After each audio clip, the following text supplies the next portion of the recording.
But just hold it up, like in the normal position where it's sitting like 90 degrees. because it's gonna be facing down. But it's cool. We can go ahead and get into. I was sick as fuck last week. I'm happy to be able to pod at 100% again. We all ready? Yeah, I'm good. You ready? You ready? Yeah. Let's do it.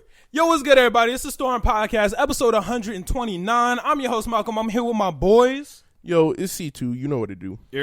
Man. You already know what it is. We actually do not have a camera person this week. We got the camera there, and we just gonna let it rock. We gonna test it out and see how the fuck shit goes.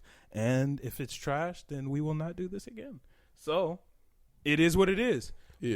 But how y'all feel? I know y'all probably gonna miss Noah. Y'all was fucking with Noah. I'm not saying Noah's never gonna be here again. I'm saying y'all gonna miss him this week. But it is what it is. Yeah. My week was pretty cool. Wait, I don't mean to cut you off. I also had a listener hit me up this week, and I realized that I never told the people that Vic wasn't coming back.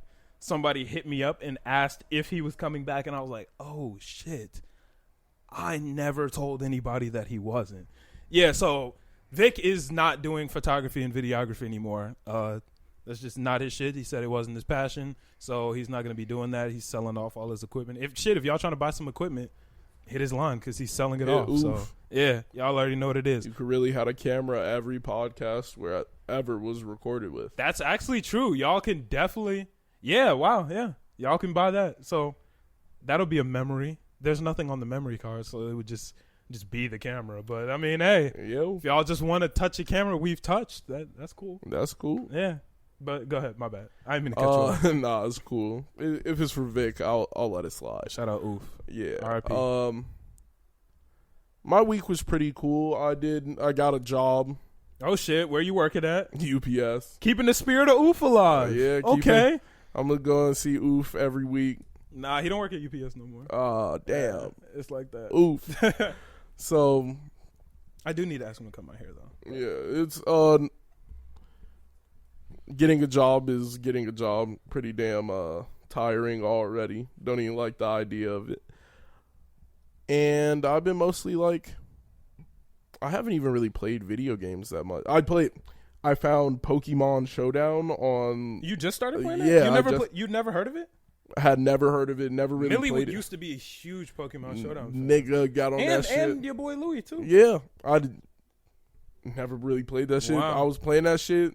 That shit is hilariously fun. It's definitely very fun. It gets into the more technical side of Pokemon. See, personally, I prefer the more adventure side of the game. Yeah. Like, that's what makes it fun to me. But, I mean, the technical side is cool, too. Yeah, I was just having fun battling niggas. Yeah. Like, I'm like, come here, nigga. You getting scraped. Bro, I'm waiting for that. Did you see the trailer for Pokemon Arceus? We talked about that last week and you weren't here. No, I didn't see it. Yeah, bro, that shit. Is it a game? Nigga, it's about to be an open world. You know what Breath of the Wild is? Zelda Breath of the Wild? Mm-hmm. It's basically Pokemon in that style. So it's going to be an open world, like completely open world Pokemon game where you can like summon your Pokemon, ride on their backs and shit. Oh, that's going to be cool. Like Pokemon are going to actually like attack you. Yeah. I think that would be cool. Like if you could get an open world with your homies. That shit is. I don't think it's I think that would be cool. I mean, you're gonna be able to battle. I would assume if you can't battle your friends, it'll be like a Minecraft server level. Like imagine that. That shit's like, gonna be different. If you could get a Minecraft server, fuckload of Pokemon. That shit's gonna be fun. I'm random waiting on people Arceus. walking around too. You could get like that would be sick. That shit is about to be fun. I know they already have bussin'. like Pixelmon on Minecraft. Oh yeah, no, I've seen that. Yeah, but I want to play like. There's 1.5 million Minecraft mods in fucking Minecraft. There's a bunch of different Pokemon mods in Minecraft. Yeah, I think that would be cool. It'd be like that. Get a nice Gen 4 going. That shit is go different. crazy. Yeah, I go crazy. that shit lit. Yeah. What about you, E? What you been on this week? Not a whole lot. I've been feeling kind of sick recently, so that kind of sucks. You definitely might have caught what I had last week. Yeah. Listeners, I'm sorry for last week. I know my energy was not where the fuck it needed to be. My energy was not lit. I was like, my eyes was slightly red. I was stay over there. Yeah.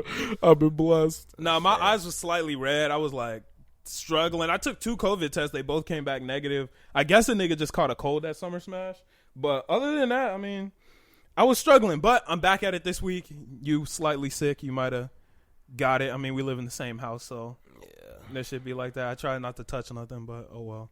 Yeah. So that's not been very fun. Have you been cooking in the kitchen at Fridays? Yeah. Feeling kind of sick? Yeah.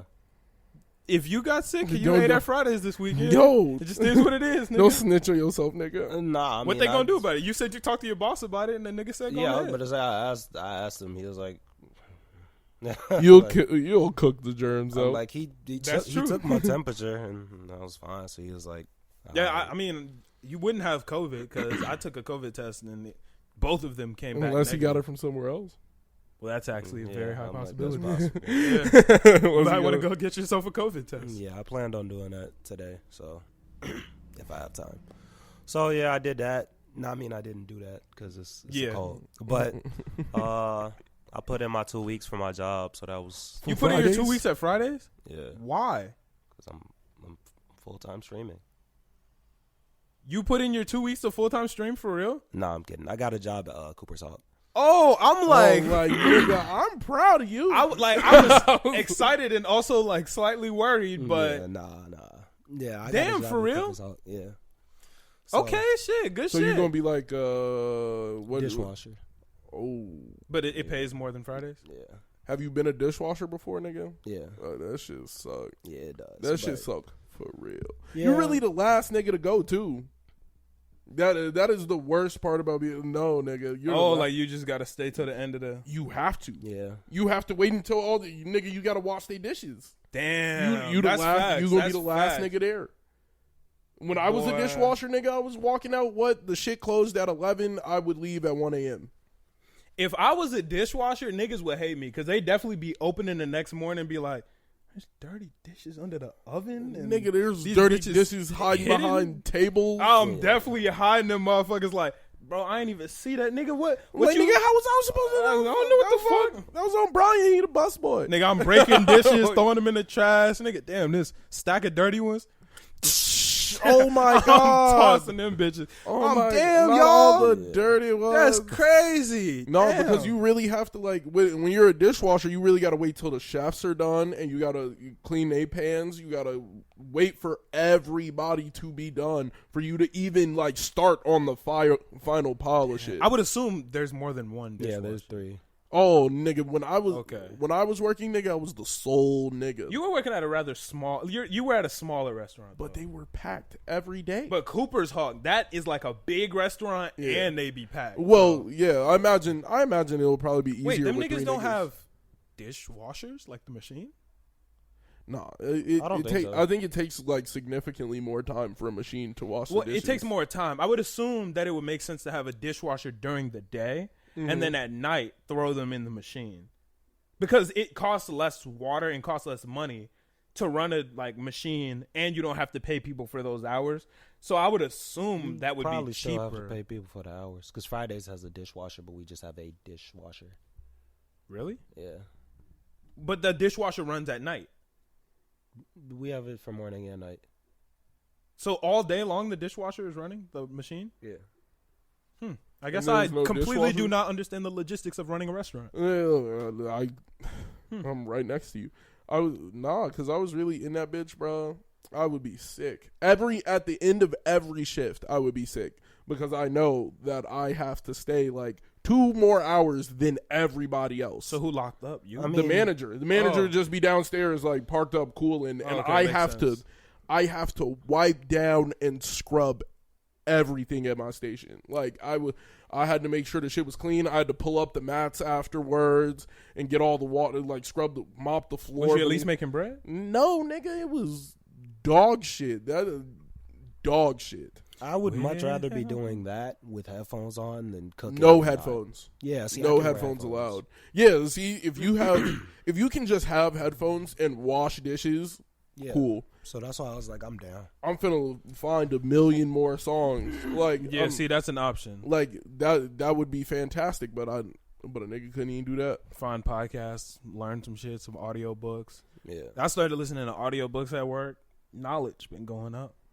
Rich Dad, Poor Dad. If y'all niggas ain't read it, y'all should check it out. It's actually a really good book. My friend just told me to read that. He said you instantaneously after you're done with that book, you're smarter. He said no matter what you do, if you read that book from front to back, you will be smarter by the end. Yeah, no, that was a very good. I mean, I listened to it. I prefer like reading books, but while I'm at work, I can't do that. So I just listened to the audiobook, and I listened to that, and it was actually very good. So if y'all niggas want a good audiobook to read, learn a little bit about money and economics, Rich Dad Poor Dad, that's a pretty good one. And there's a free SoundCloud audio shit on there. Obviously it's pirated, but shit, go ahead, check it out. I'm giving it a second chance at trying to read Astrophysics for People in a Hurry, and that shit is in depth. Yeah, and I'm like, yo, I get lost, but then he kind of explains everything in layman's terms. Yeah, and I'm just not like, it's a lot. I had to read that in high school. It was, I guess, I just don't care. It wasn't. No.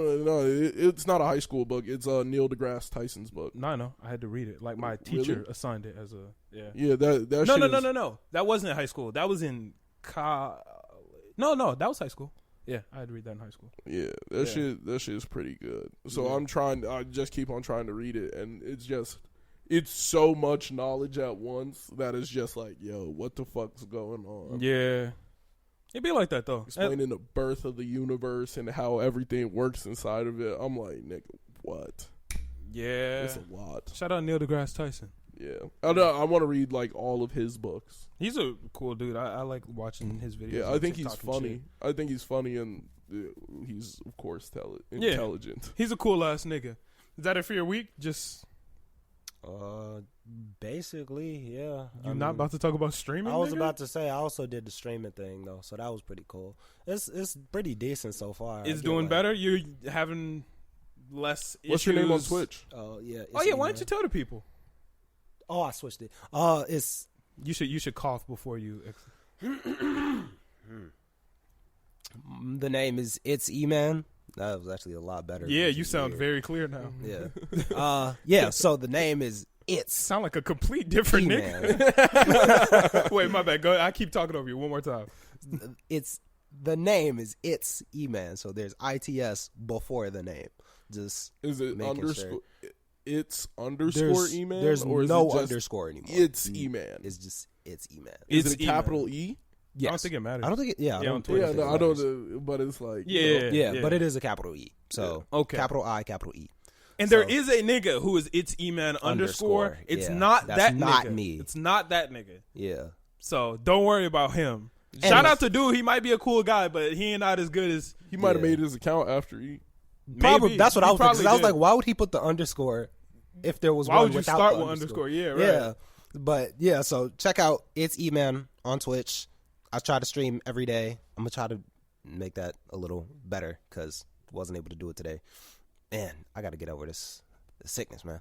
But yeah, so streaming actually pretty decent. I got a decent amount of my friends on there. When my friends are on there, that's when it's a lot I have of fun. to pop into your Twitch streams. I don't think I've popped into one. I got to actually pop into one of your Twitch streams. I did pull up to your IG Live. Yeah, my IG Live. That was hilarious. I had a very fun time in E-Man's IG Live. I pulled up and it was just me in there. And I was like, damn, nigga, you ain't got no followers. Get your social media game up. He said, nigga, you a plague, bro. He said, nobody's pulling up because you there. I said, oh, word? Request to be in live.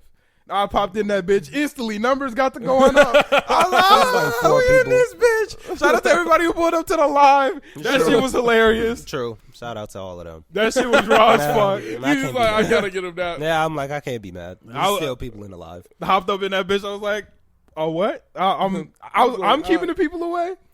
Request to be in live. He was like, you know what? I'm gonna ruin this. You're the plague. Instantly, numbers got the do. I was we lit. Yeah, so that shit was fun. That was pretty lit. I'm gonna try to do that every day if I can. I mean, I can. So I'm gonna do that every day, and we'll see where it goes from there. Gang. What you been streaming? Splitgate, and I'm trying to get into Alien Fireteam. You haven't done Apex yet? I think you did, didn't you? I did, but I got faded. Oh, you got faded? Badly. Them niggas faded you out the game? They faded you to the point where you was like, let me put this one up for them.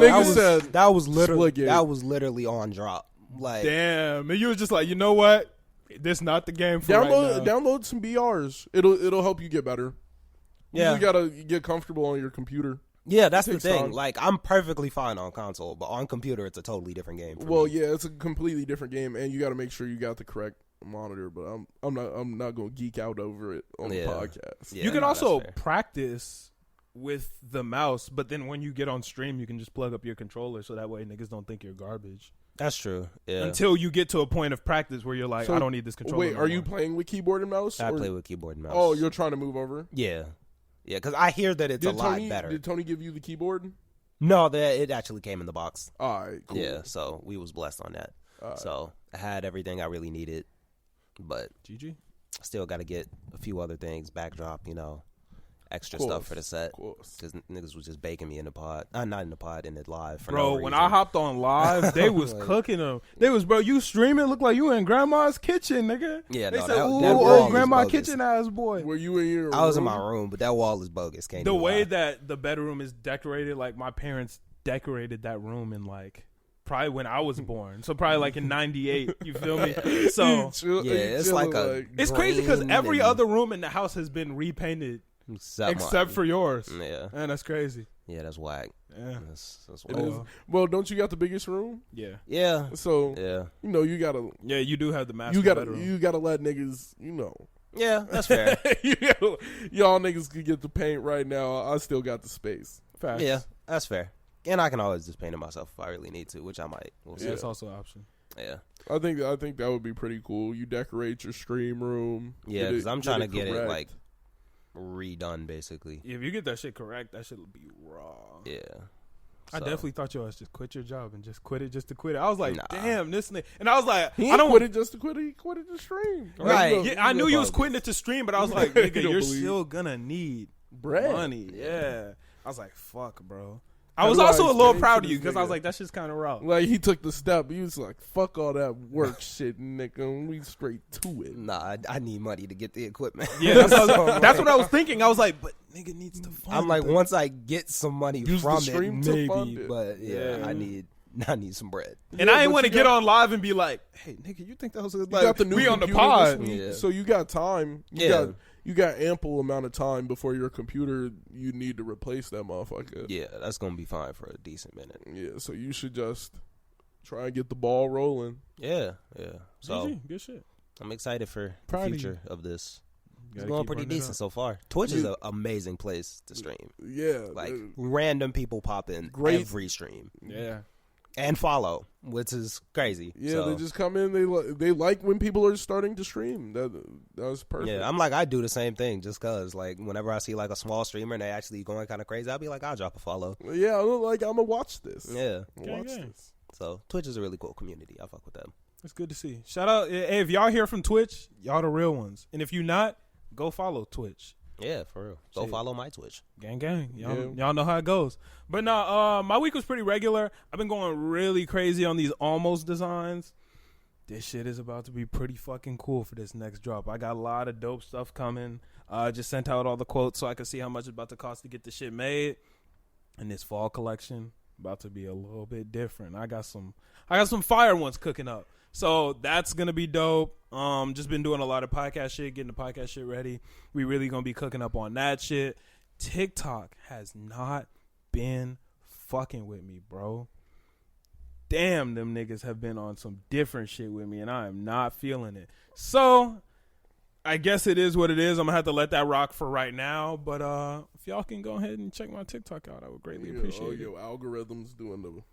My algorithm has not been right. I got a content violation, and since then, they just started. What'd you violate on the content? Bro, they said it was child endangerment. It was some bullshit. I played both the characters of Sasuke and Sarada, so I was the child. You feel me? And they said it was child endangerment. And not only that, I didn't endanger any children. I was just basically saying Sasuke don't fuck with his child, because he don't. And they was like, child endangerment. Took that bitch down. Nigga, I'm the child. TikTok don't even fuck with Sasuke like that. You feel me? That's what they took it down. Man, nah, that was some bullshit. But it is what it is. We back at it. No Sasuke trying to get that shit rolling. They said no Sasuke. Those be my videos that do the best. Is the Sasuke and Hiruzen slander. Because fuck that nigga. All that, like, Sasuke and Hiruzen slander, 2 most popular videos. Anytime I say some bad shit about Hiruzen, niggas be like, yeah, nigga. Sasuke slander, it's normally people arguing in the comments because some niggas would be like, Sasuke's raw, and some niggas would be like, he sucks. But it is what it is. Is what it is. Shout out TikTok, though. But I'm gonna hopefully get my numbers back soon. I don't know. It's been like a week and a half since that content violation. So I would hope them niggas would bring my shit back sooner or later. But maybe they just said, fuck this nigga's numbers. He's just going to be out here bogus for the long time. So it is what it is. Other than that, my week's been pretty cool. My girlfriend just got the keys to her new apartment. So we're in the process of moving her into there. It's been pretty cool. It's only one day of it. So we've been doing that shit. It's been a lot of dishwashing. Of course. Yeah. Tragic. That shit is boring, bro. My bad. No offense. No offense. Nah, that dishwasher shit was not it. I just spent the whole day yesterday washing dishes. Because, you know, when they're packed up in boxes, you want to clean them afterwards. Yeah. She wanted to clean them afterwards. I was about to say, I would have thrown them in the shelf. You feel me? I would have just let it rock, you know? I would have cleaned them before we left. You feel? But we did. We washed them before we packed them. But then we washed them again. We unpacked them. Fuck, we washed them first for then. Like, they could have just... What was the point? I'm not gonna throw it in there with the gunk on it. No, not like piece of spaghetti. It wasn't straight out the sink, but I'm saying like out the cupboards or whatever. Like I'm like we could have just left. I wouldn't have individually washed them before. We rinsed them. It wasn't like a wash, but it was a rinse. And I'm like, that shit not necessary. Yeah, that'd have been cool if I just rinsed them off. I would have just rinsed it before I ate. You feel me? Like, but she was like, "We don't know. We're not gonna remember." I don't care. Yeah, if I eat like a little bit of dust, it is what it is, bro. A little bit of cardboard. That's some fiber, nigga. Exactly, nigga. Niggas don't know that come from trees. That's what's that shit? Chlorophyll. That's that chlorophyll. Yeah, nigga finna be in like a landfill. That too. Nah, that shit got vitamins in it. Hopefully. Hopefully it's the ones I need. Exactly. I'll be all right. A little bit less of the carcinogens. We'll be all right. Yeah, nah, I'll be all right. But yeah, no, that's cool. I'm super proud of her. Glad she got her apartment. That's raw. She started teaching this week also. That's been pretty cool. But she's not on this podcast, so I don't know why I'm telling y'all about her week. I don't think y'all give a fuck. I don't know. It might be important to your week. It is, but I'm just saying the listeners is probably like, "Hey, nigga, shut up! You do something cool." I care, nigga. True that. But look into the camera. Let them we know. can go ahead and get into the topics because we do got some pretty heavy hitters this week. No, ain't nothing really dropped. Yeah, all right. No. I would have been like, all right. So last night CLB dropped, and Sunday Donda dropped. We haven't yet talked about Donda or CLB. Putting a lot of emphasis on that Donda. Said that Donda. That's how this kind of that Donda. Like he be getting into it. Hear how the whole thing started? Yeah. Donda. Yeah, true. Donda. You got to put the emphasis on that. Donda. Yeah, no, you gotta throw that Donda on it. But yeah, no, they both dropped. A lot of the argument this week, or not this week, but today has been which one is better, CLB or Donda. That's what's been the talk of the town. So I think before we get into deep reviews of both, we should say which one we think is better. Give them both numbers and then say why you feel which is better than the other. You're going to be sick by my numbers. Oh, really? Donda, 9. Okay. I was fucking with that. Okay. That shit is gas. CLB, 9, nigga. Fucking with that. Okay. That shit was gas, nigga. So which one do you think is better? Which one got the edge? Like, I think individually, when I'm alone in a car, I'm playing Donda. Like, if I'm alone in a car, but if people are around me, that CLB can come on. Because ain't nobody going to have a problem with it. Okay. So, like, I definitely think on a personal level, I'm liking Donda for, like, personal reasons and, like, spirituality and talking about, like, 100%. Like, it gets me in the feels. But if I'm going somewhere, nigga, turn that CLB on, nigga. I'm going crazy. Okay. I was like, this nigga went stupid. So wait, which one would you put ahead? If you had to put one just a little bit ahead, which one? I think Drake got him. Okay. So you got Drake having the edge on this one. Yeah, I think Drake got the edge. Okay. But that might be, first time listening, like, this shit slapping. Yeah. True that. This shit was slapping. E, what about you? Well, I'm not like the biggest Kanye fan. Okay. Yeah. This made me a Kanye fan. Okay. If I would have went back. Can I ask you a question? What's up? Is this the first time you listened to a Kanye album in its entirety? Yes. Okay. I went back and listened to some of his older stuff, and of course, I liked it. Like, It starts raising the value. Yeah. So, like, it clearly, I'm fucking with Kanye. Also, for the listeners who don't know, he's a little bit younger than us. You're 18, so he was late into the Kanye movement. Yeah. So he was like 9 when Kanye was really in his bag. Yeah. Well, even then, I wasn't even listening to Kanye when Kanye was at his like. Yeah. I was, nigga. My dad was playing that shit. This nigga's going crazy. Yeah. We didn't really listen to like hip hop in our house like that growing up really until we started to like branch out. But anyway, continue. My bad. I didn't cut you off. Then got into CLB, super good. Didn't finish it. I like started it this morning. Super good. Enjoyed it. I like Donda more. I can give CLB a solid 8. Okay. But I'm putting Donda at 9. Okay. All right. I guess I'll go into mine. Donda. How about you start with CLB since we both started with Donda? Okay, I'll start with CLB. I'm 1.5 listens through CLB. So I listened to it all the way through once, and I'm halfway through my second listen. I'm going to be honest with you guys. I'm underwhelmed. Underwhelmed? I'm underwhelmed. It was not as good as I expected it to be. And now I'm not positive. Maybe it's because Kanye dropped Donda, and Donda is, in my opinion, on a different level.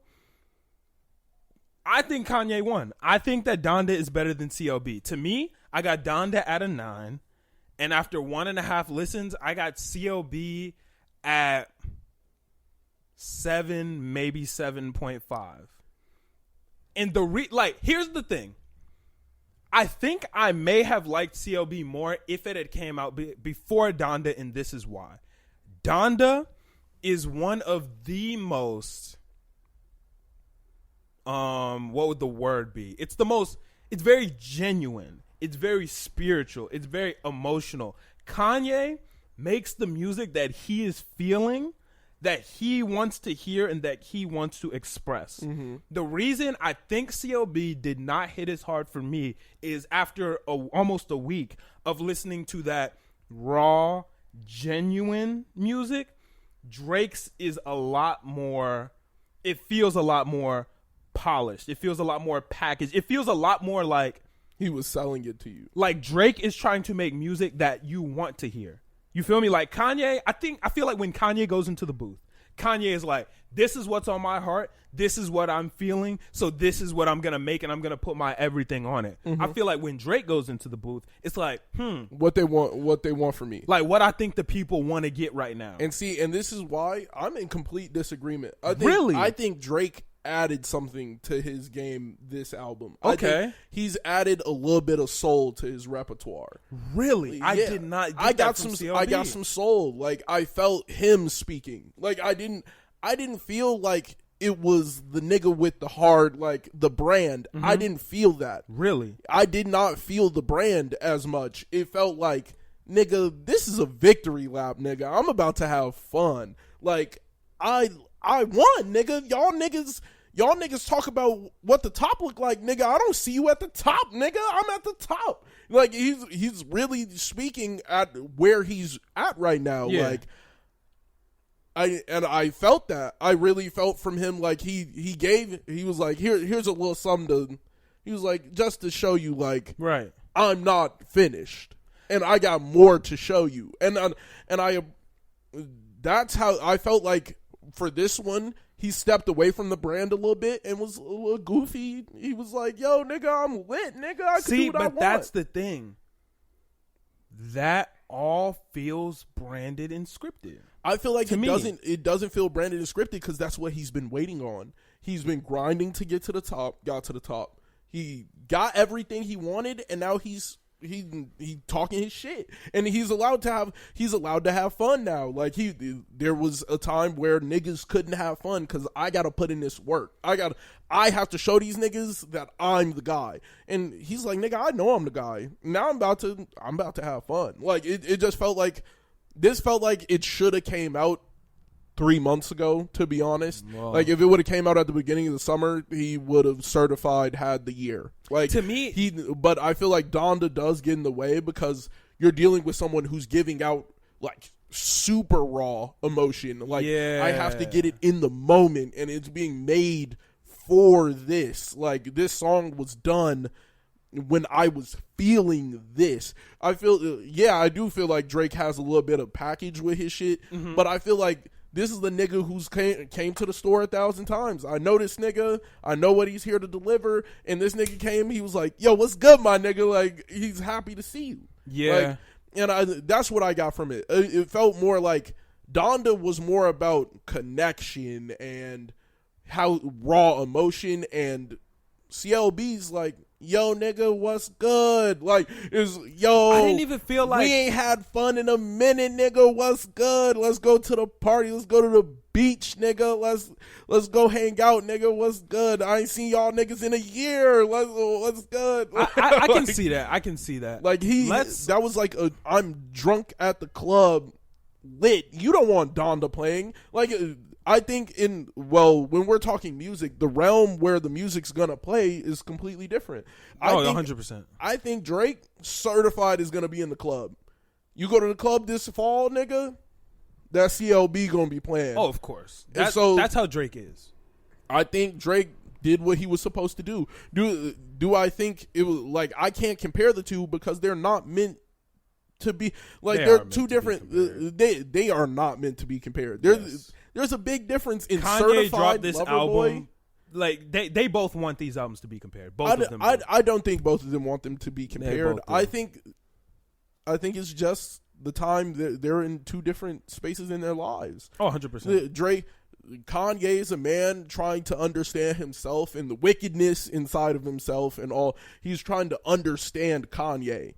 Yeah. And what does Kanye want? What am I doing? Why am I doing it? Like that. And Drake's more like, nigga, like I just got out of my 20s, but I'm still here to party, nigga. I know I got a kid, nigga. I don't give a fuck, nigga. I'm lit, nigga. Let's take a second to talk about each one individually. So since Donda dropped first, let's get into individual Donda, like not talk about CLB, but like an individual Donda review.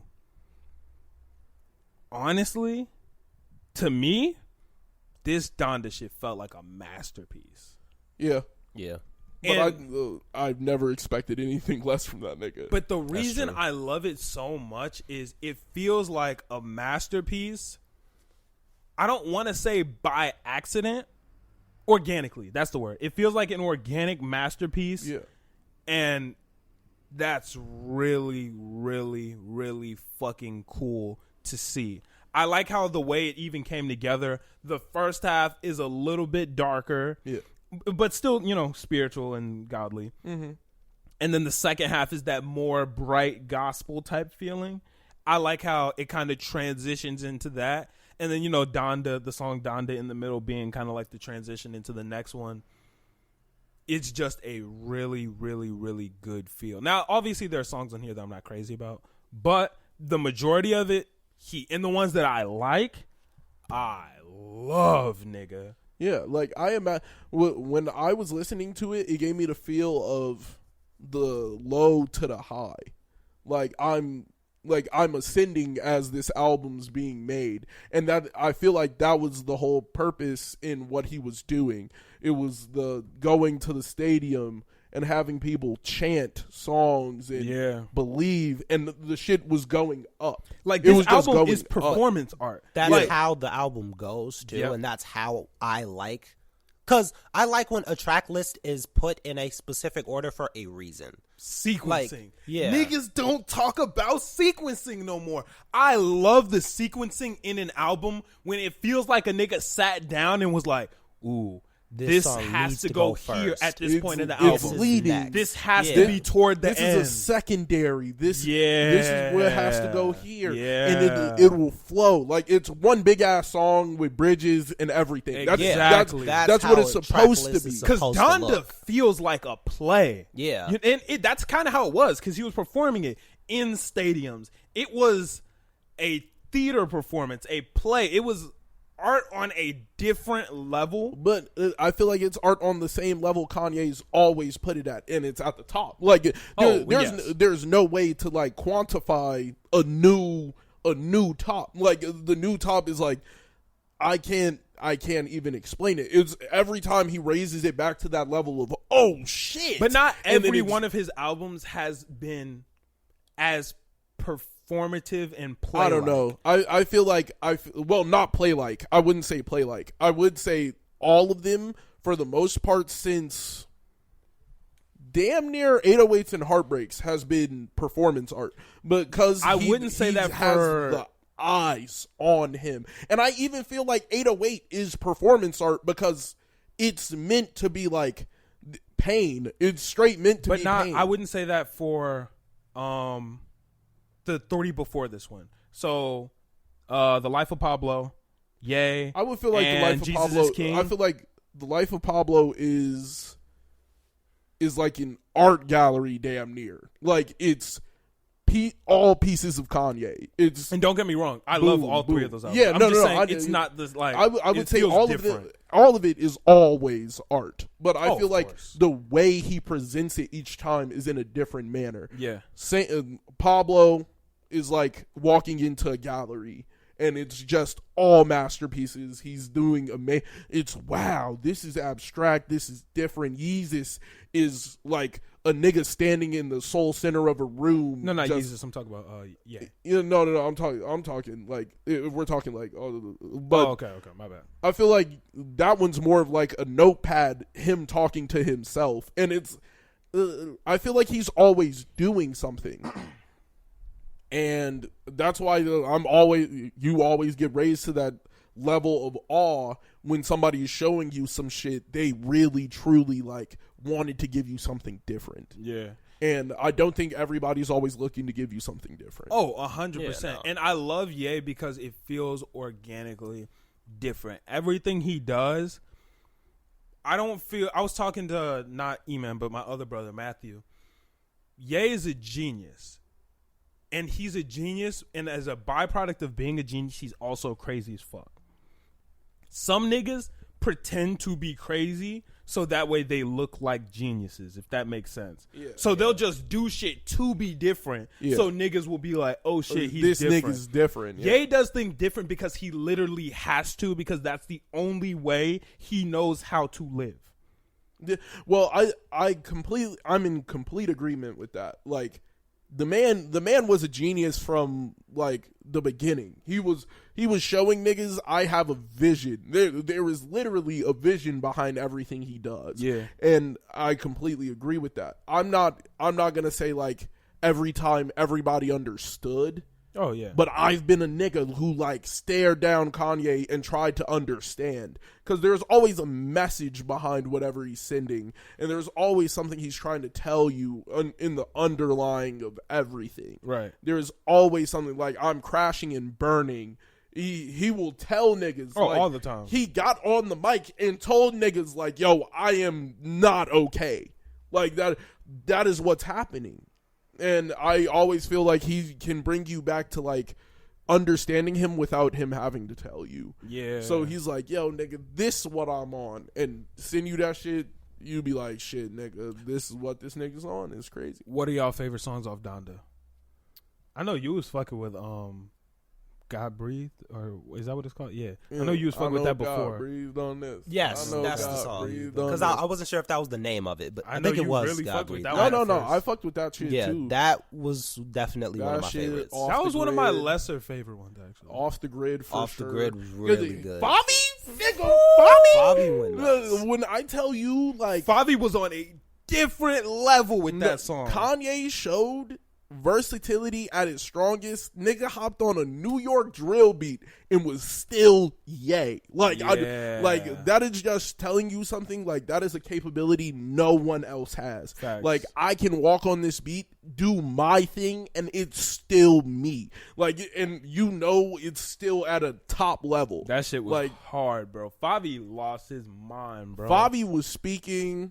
And I was just like, nah, these niggas is wildin'. Yeah. I was like, he got Playboy Cardi and Fabio Foreign on I was like, this shit is going crazy. I was listening. I was like, that shit was hard. That was the grid. My favorite songs, bro.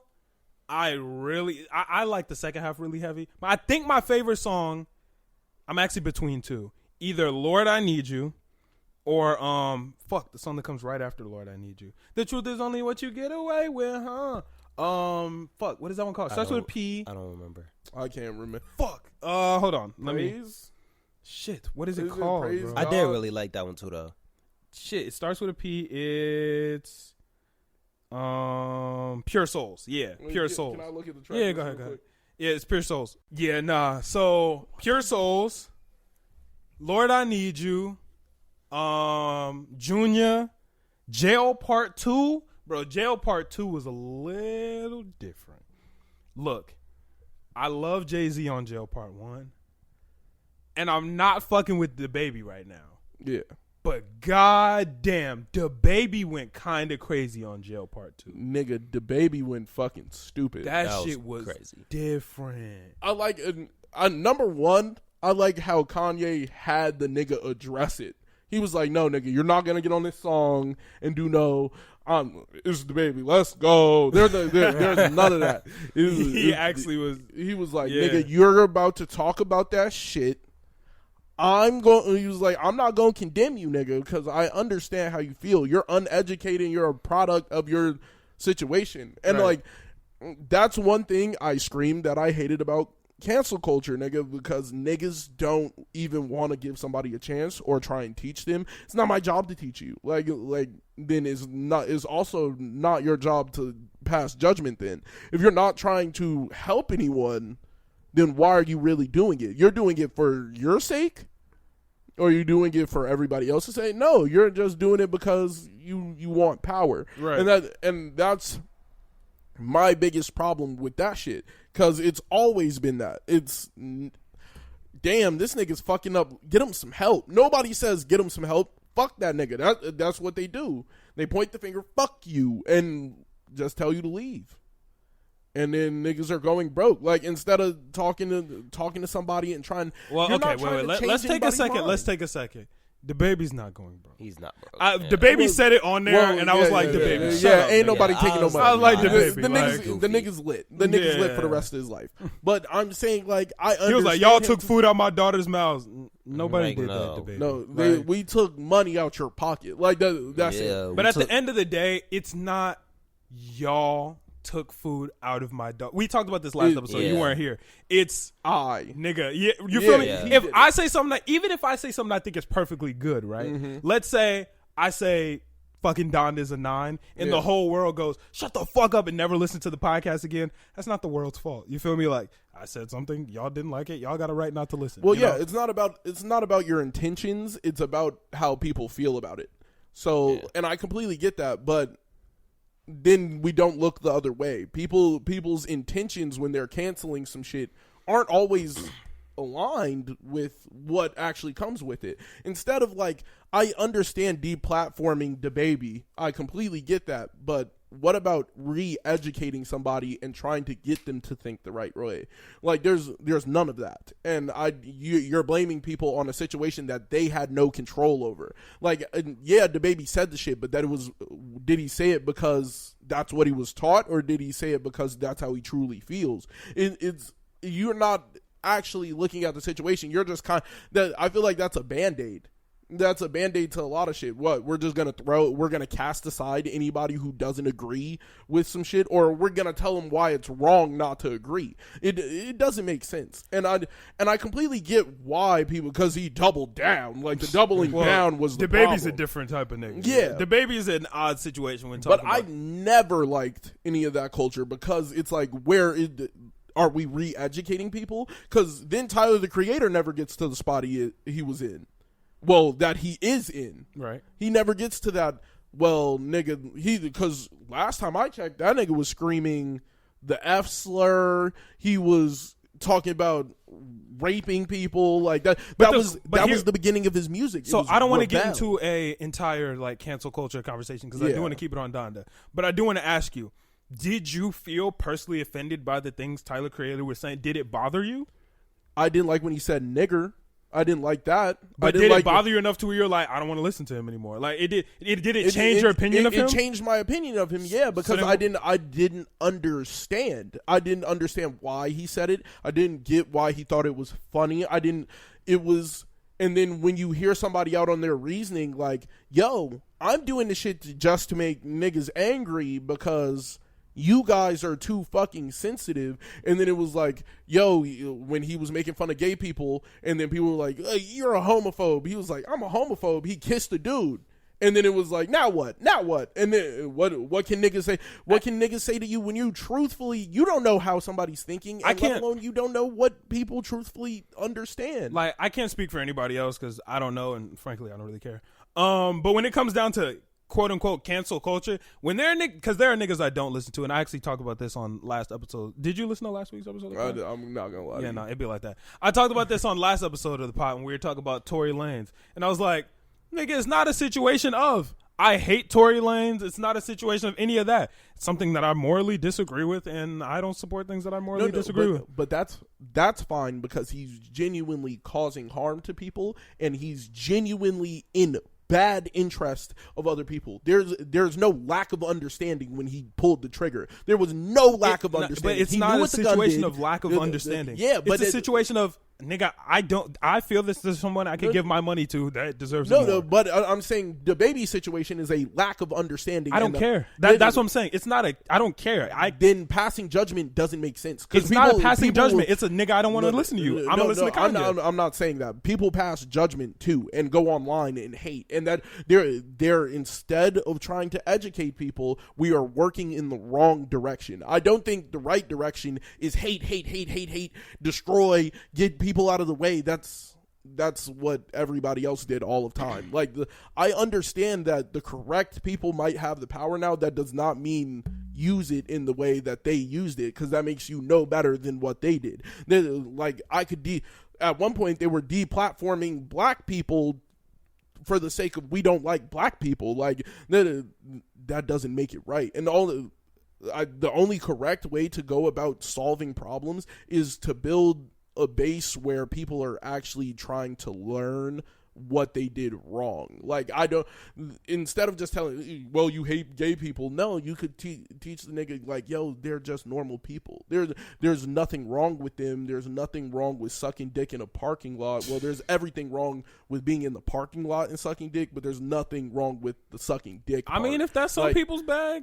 look, I think the public can do somewhere else. The public, that's where you draw the line. Like, if you was just, but calling out a random dude who is in the parking lot sucking dick, what if there was a girl 4 spots over, you calling her out? Like, you gotta call everybody out. If you just have a problem with sucking dick in the parking lot, don't have a problem with a gay person sucking dick in the parking lot. Like, you just have to let niggas know. Yeah, and I don't mean to cut you off, but we can are get back into to like a wild Donda was a great aspect. No, but y'all didn't say your favorite songs. My favorite song is probably either between Junior and what's the one I just played you? I forgot the Junior, Praise God.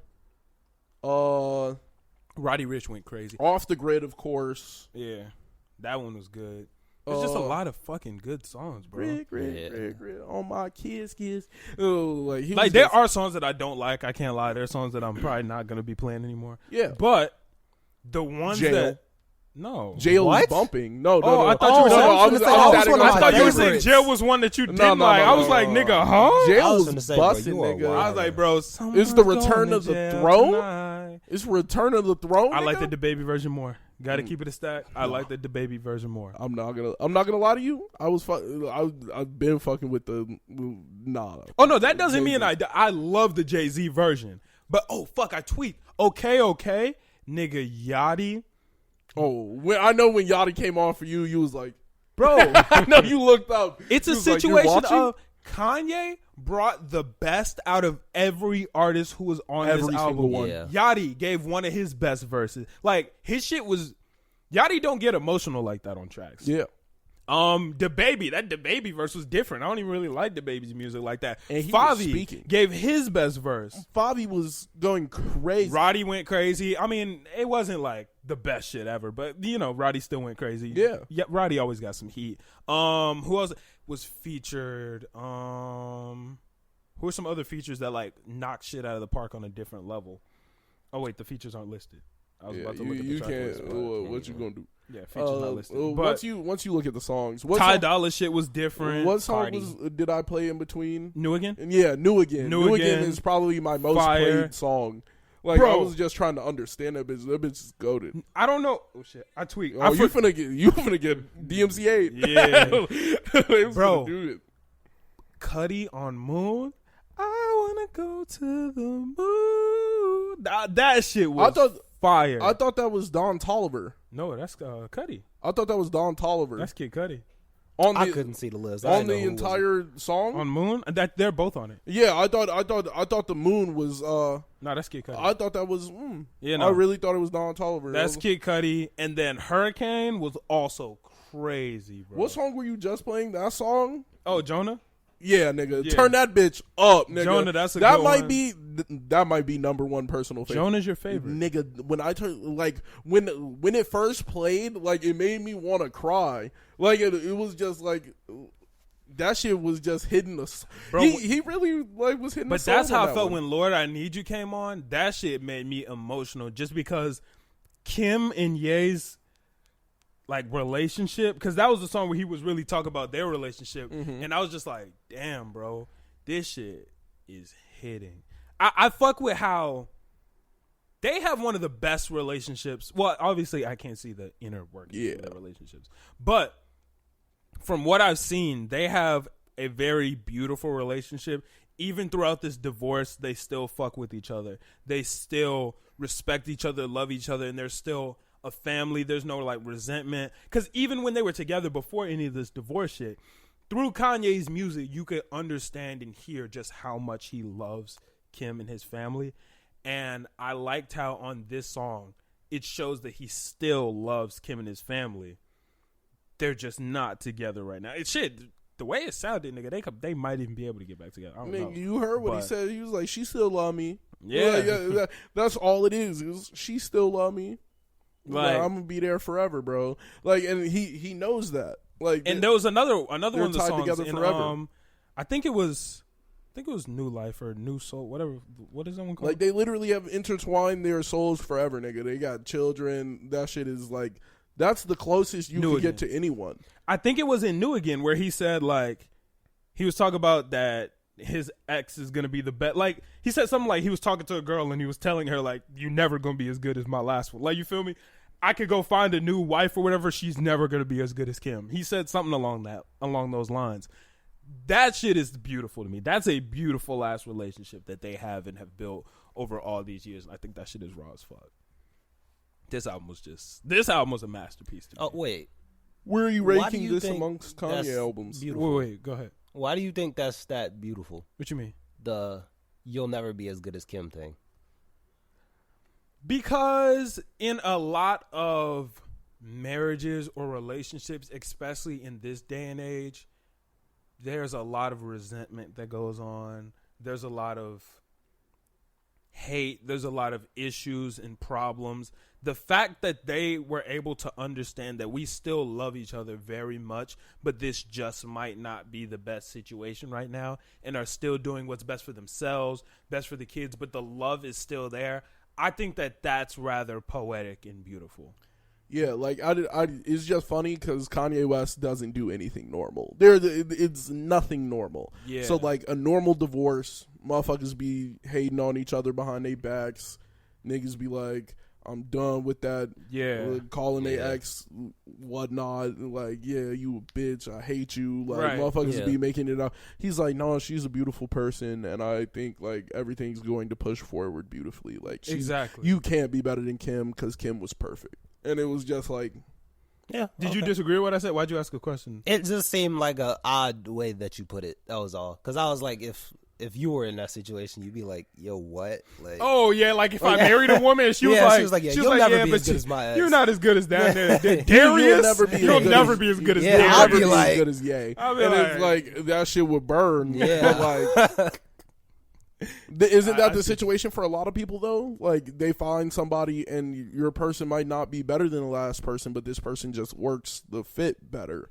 And that's another thing. That's a different level of maturity also, because in a lot of relationships or a lot of people will feel that way and they won't say it. So now your entire life you're living and knowing that she's not as good, acting as if she's not as good, but then the other person is trying to figure out like why, what's going on. I think there are some relationships where it happens where people understand like, I'm not trying to fill this other person's spot. I'm just trying to be myself and be the best I can be in this situation, you know? Yeah. Like, I'm sure whoever dates Allie, Juice's girl next, if he tries to be Juice, it's not going to work for her. It's not going to work. But if he tries to be himself, the best he can be, then there's an opportunity. I just said that because that was the first like. Yeah, but you still wouldn't be better than Juice. And that's the thing. And understanding that concept and being like, yo, I don't think he could get better than her. Like, I'm going to be honest. It might get there. You might get there, but I doubt it, nigga. She went through hell for me. Right. Yeah. And I understand that. He's like, I don't think there will be a better person for me. I said she could leave me now, but she wouldn't leave.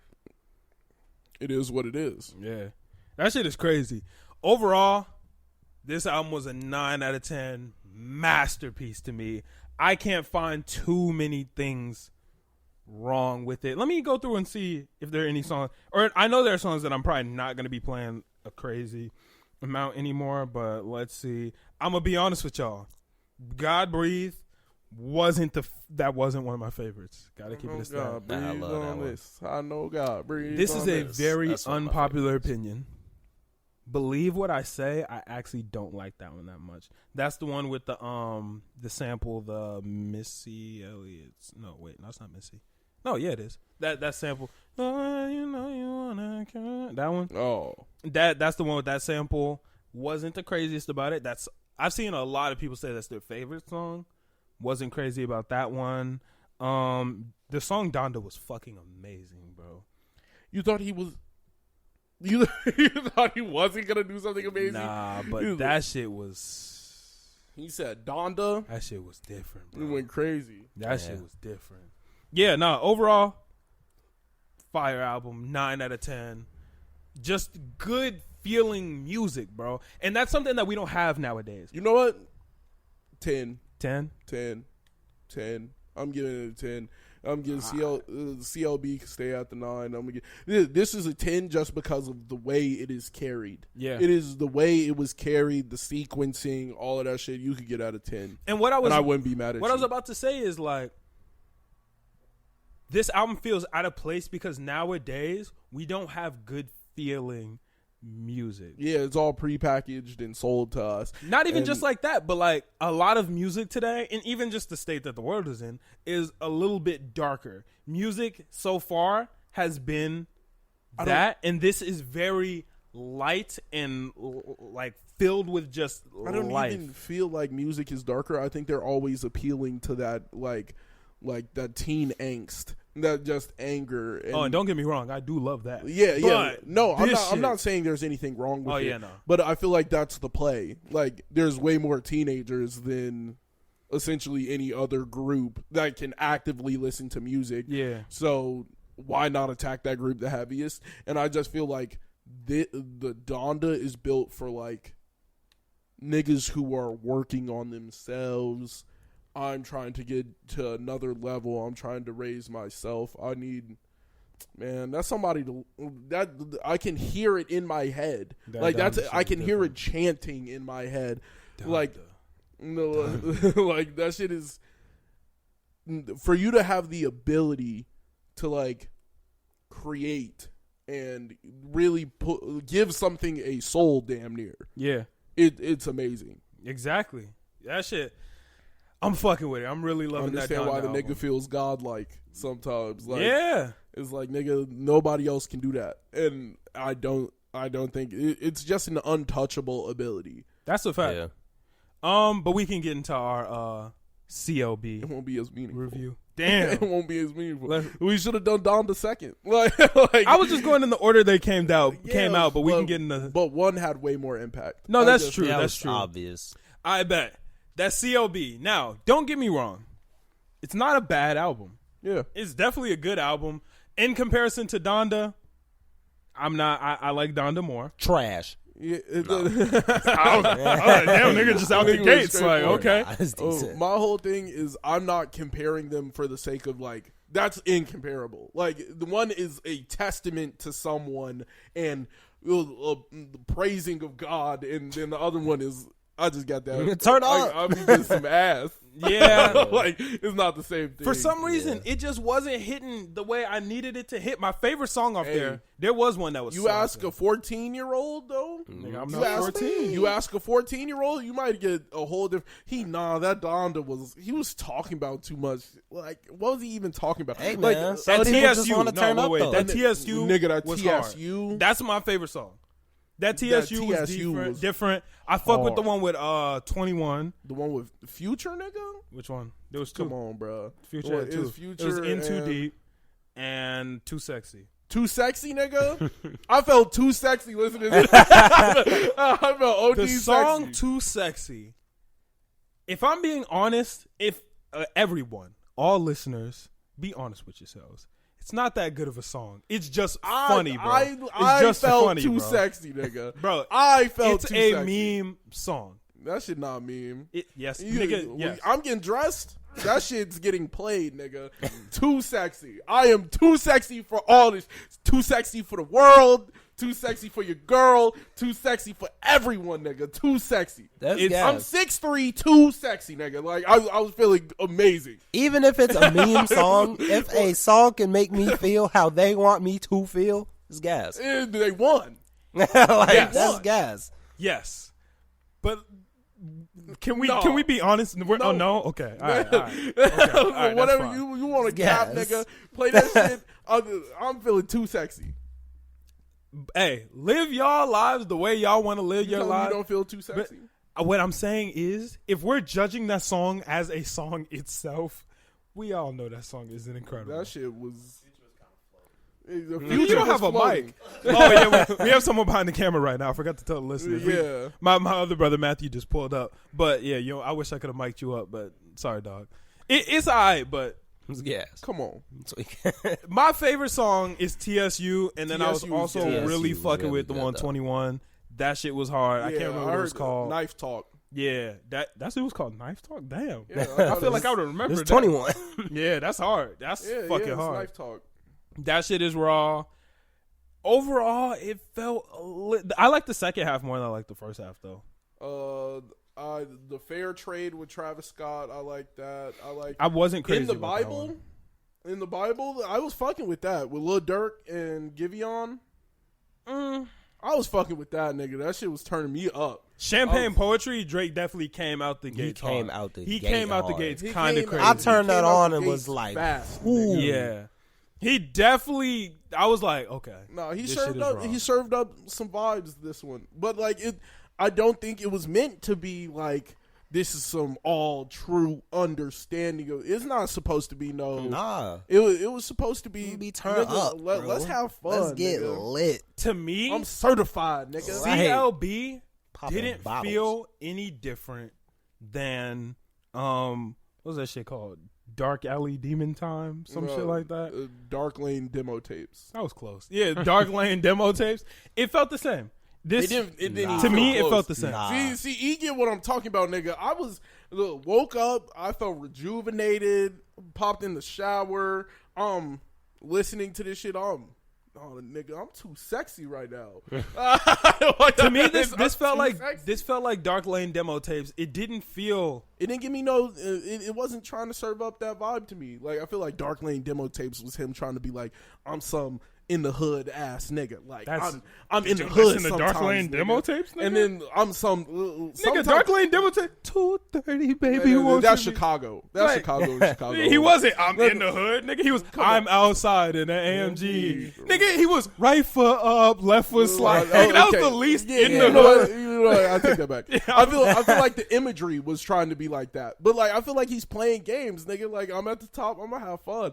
Like I'm like even the cover art. Was I just feel like I feel like it's hold Playboy on. music. Like you're just trying to be pretty. If we're talking about cover art, both Donda and CLB, does no one give a fuck about their cover art anymore? Fuck, bro. One nigga put a black square. And one nigga and put the other nigga put 12 pregnant emoji. Low, let's be honest. 16.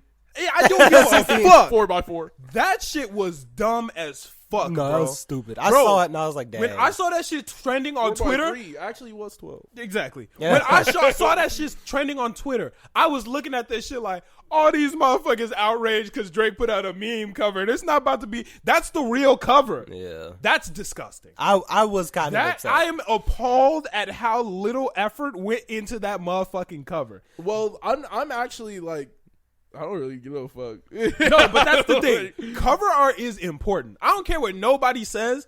Cover art is so important. So Donda's not a 10 because the cover art is good. I mean, it's trash. So you could hit 10 without the cover art. I didn't give Donda a 10. You wouldn't give it a 10? And you know what? You know what's holding it back? You know what's holding it back?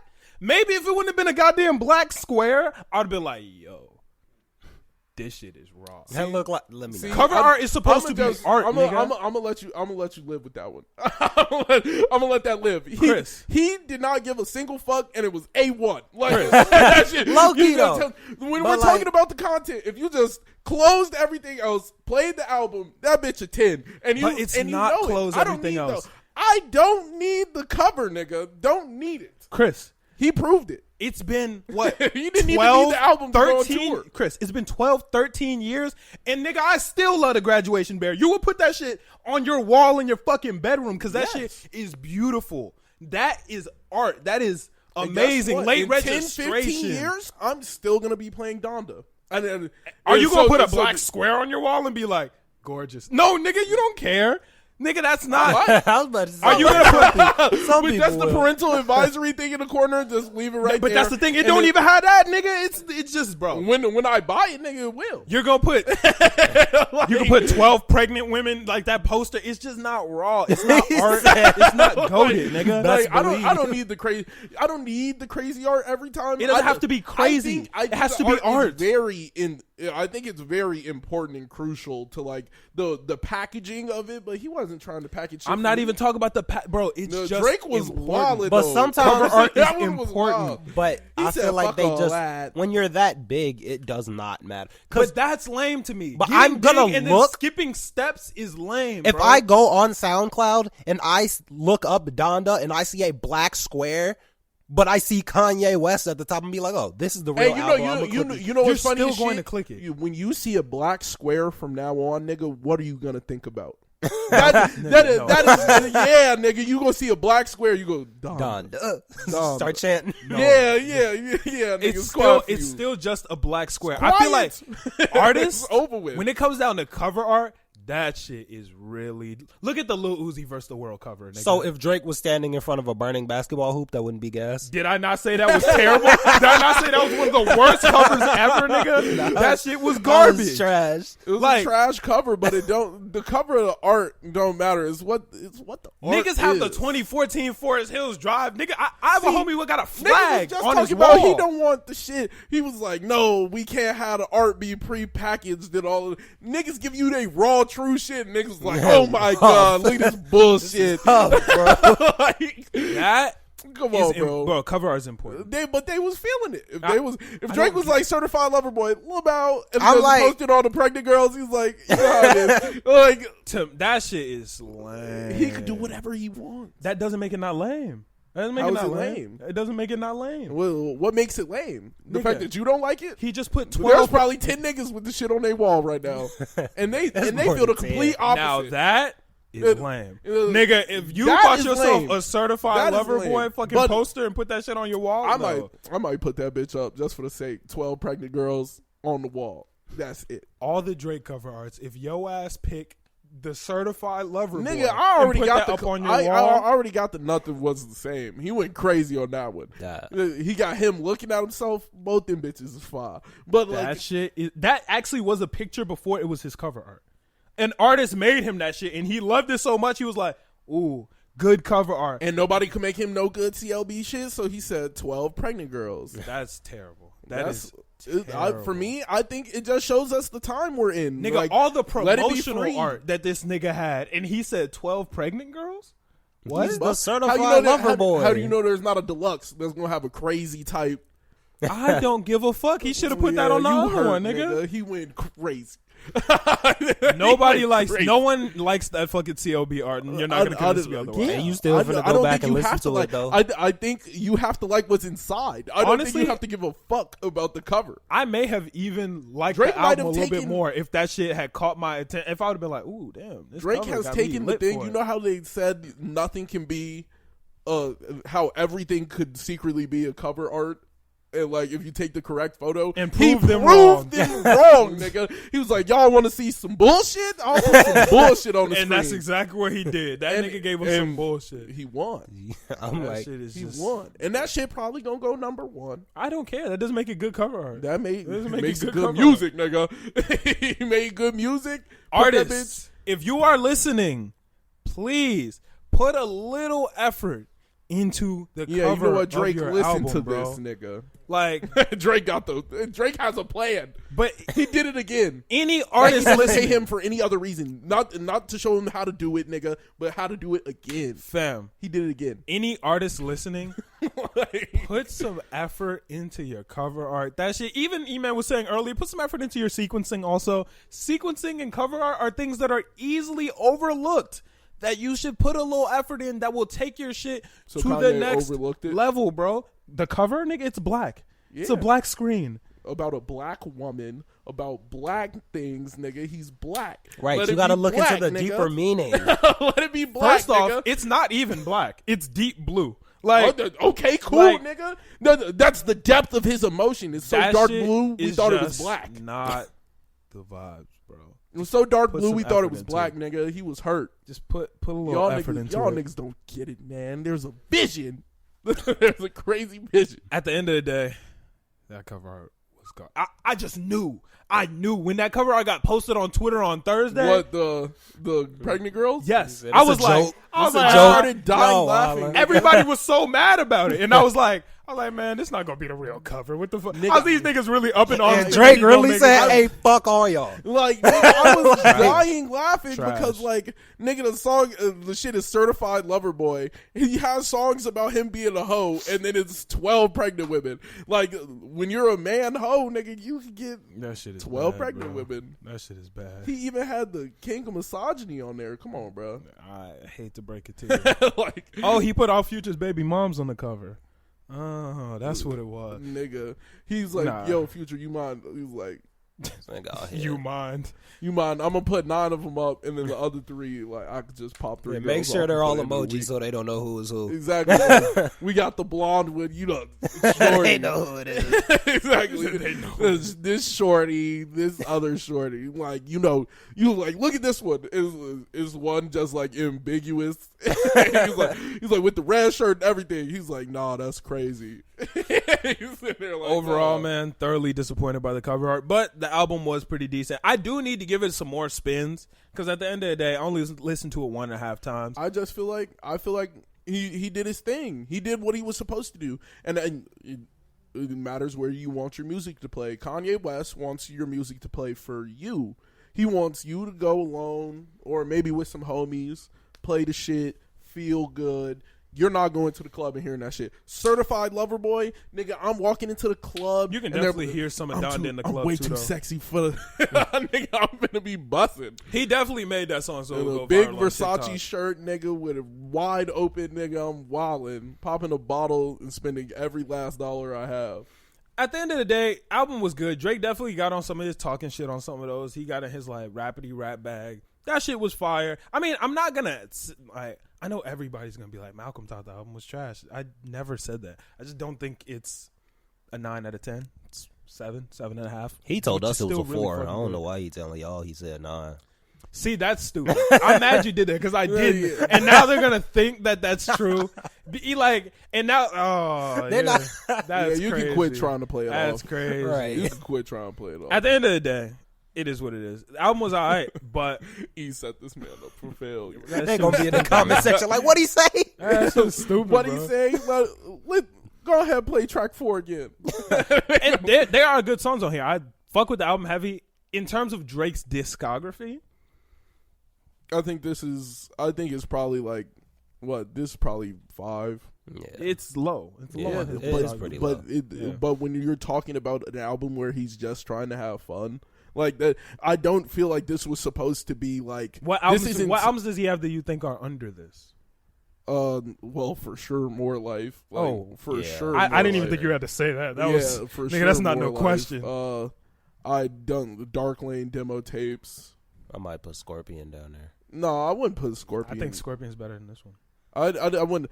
I got to listen to this one a little more. I'm gonna get us a Yeah. couple more plays. Yeah, I was about to say. But Scorpion has some like hidden gems that niggas just don't listen to, which I think Scorpion's better. I said no, Scorpion's better. Yeah, than yeah. this one. Oh, okay. I said Scorpion. Like niggas don't give Scorpion its correct props. There's a couple of songs on there where niggas just overlook it entirely. Like me and you love Summer Games. That shit's fire. And niggas do not listen to that at Summer all. Games is Niggas a didn't make hit. it that far because That's a niggas. hit. I just think the world's in a space where people's attention spans is all of 25. That was minutes. another thing I liked about Ye's album. I actually liked how long it was. A lot of people were hating. I thought it was dope. It was Nigga. long as hell. Pause. But I thought it was dope that that album was an hour and 30 Nigga. minutes. I thought that was dope. It was. I've been begging for longer songs. Yeah. And I've been begging for the 3 minutes, 4 minutes. I got me a cool, how many 5-minute songs are on there? Bro, Like, the couple. I part think there was a 2 couple. of which one of them is 12 minutes or some shit like that. Nigga, run it up. Yeah. And I've been waiting on that. I need longer music because I don't feel like satisfied when I'm listening to a lot of songs now. I feel like they end really quick and I'm like, damn, like I'm left fiending. And There are definitely guess- songs some songs I just had to play twice because I'll be like, damn, I didn't feel like I got the full like I need everything out of I this might one. need like 3-4 of these. Yeah. Like, Nah, that's definitely a thing. yeah, where I might play a song 4 times in a row because it's really only a minute 45. Right. And like I need like a good 3 minutes out of a song. Facts. But overall, fuck it with CLB. I'll come in and give a more in-depth review next week. So that way we can actually like... Because I had a whole week to sit with Donda. I have a whole week to sit with CLB. So Yeah, true. yeah, we'll actually... Because I woke up and just listened to it. Yeah, I woke up. I was listened still to that shit, tired. I was like, nah, Yeah. this nigga is snapping. Yeah, nah. CLB was alright though. I was fucking with it. Did y'all watch the Jake Paul versus what the fuck is that nigga's name? Tyrell Woodley? You didn't watch it? You didn't watch any of it? I couldn't think it. Yeah, you're right. It is kind of, I was You're like, right, whoa. you're right. Tyrell. What'd you think? Did you? I'm assuming you watched He the wasn't- highlights. Or you watched the whole thing. I watched the whole thing. Okay. I watched actually the entire card. I watched every Okay, single I fight. watched from round 2 to like 1 round before that. I watched every single fight on the card. It was by far the worst fight on the card, actually. And, well, there was another fight that was pretty ass. But that was the worst fight on the card. The girls' fight was the best fight on the card. And I just felt like he set up a bunch of fights for him and his friends him and a bunch of amateur boxers right. to knock out like people who have like stats in other Right. things. And that's what I felt like they set up, and nobody really completed on anything. Tyron Woodley should have knocked him out like 4 or 5 times, I could see it. Okay. Like, to the point where if I was Tyron Woodley, I would have knocked the nigga out. Like, it would have been no discussion. And Tyron Woodley just didn't do it. Here's a question that I have. Why does Jake Paul only fight niggas? This nigga don't want no, like, this nigga always just trying to beat black people. Nigga ain't trying to. I ain't seen him swing on a white man. No, why he only fight niggas? And yo, you saw the interview before they had that, and he was like, he told them, he was like, look, you want to be black so bad, and he was like, what do you mean? What do you mean? He was like, how many people dress like that where you're from? Yeah, I saw that. And he told them, like, that was the perfect way to destroy any type of argument he was going to start. No one. Like, you're the only person. You know how many people dress like that where I'm from? He was like, you're supposed to be some gangster from the street. He was like, I'm not. No, I never said that. He was like, I never said that. When he was like, why do you think I'm a gangster? And left him in the spot every time. I just feel like a lot of this shit is some closet racism. This is the part that I don't like about that. This is what kind of bothers me about that. That like a pre-fight. I don't want to call it an interview. What is that? There's a term showdown. For it. Yeah, whatever we want to call it. Face to face.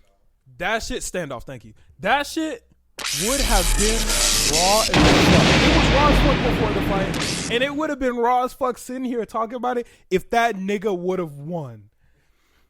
I know this nigga went home so mad that he lost. Like, I was mad that he lost. Because I'm like, God damn it, nigga. He lost on some bullshit, too. Like, they were just called the rounds in his favor, which is always my least favorite. When I argue about sports, I say anything. We agreed that anything where a judge is impartially judging some shit and there isn't just a definitive winner should not be a sport. Like, I don't believe in sports that have judges. Yeah, I feel like boxing doesn't make no damn sense when I can just argue that another nigga won the fight. Like, yeah. Exactly. In basketball, if I put this ball through that hoop more times than you did, I won. Nobody can make any argument against it. Track, if I crossed this finish line before you did, it's cooked. I don't like sport like cheerleading, and I shouldn't have picked cheerleading because now it sounds sexist, but whatever. I had this whole discussion with somebody, and when I was like, you have to be super, super, like,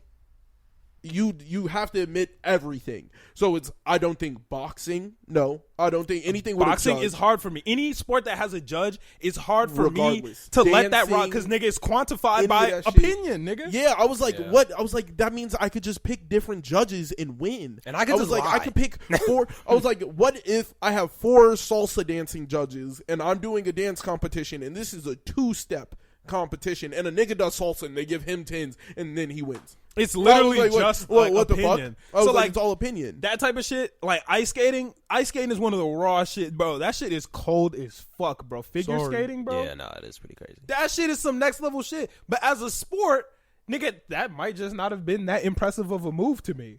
Yeah. I don't like, and it's like, can I verbalize that I don't care? Like as a judge, could I be like, real live, you won. No, I don't care. Like I don't think what any what the fuck? Yeah, and so then, it's like I got asked gymnastics, and it was like because there's judges in that. Do you feel? I was like no, because they grade upon score, like they grade upon what they do. Like if you do something, it gets a certain grade based on how you land the stick. I was like, there's levels but to there's the shit still where you subjectiveness in that too. No, yes, there's no subjectiveness with the scoring. There's like you can't be like, oh, that landing wasn't the best. You can't do that because I could feel like she stuck that landing, and you could be like, no. There's no. You can't. There is no. Oh damn! We literally have a gymnastics coach in the room without a mic. But you can't be like, yo, that landing was shaky because niggas are gonna be like, no, it wasn't. Like just yell real quick. Just yell. No. Why don't you just have him come up to the mic? Well, they take deductions, and that's why there's like multiple judges because like I don't know how to explain this now. Like you might have had me talk the wrong moment. All right. Well, basically, the deductions aren't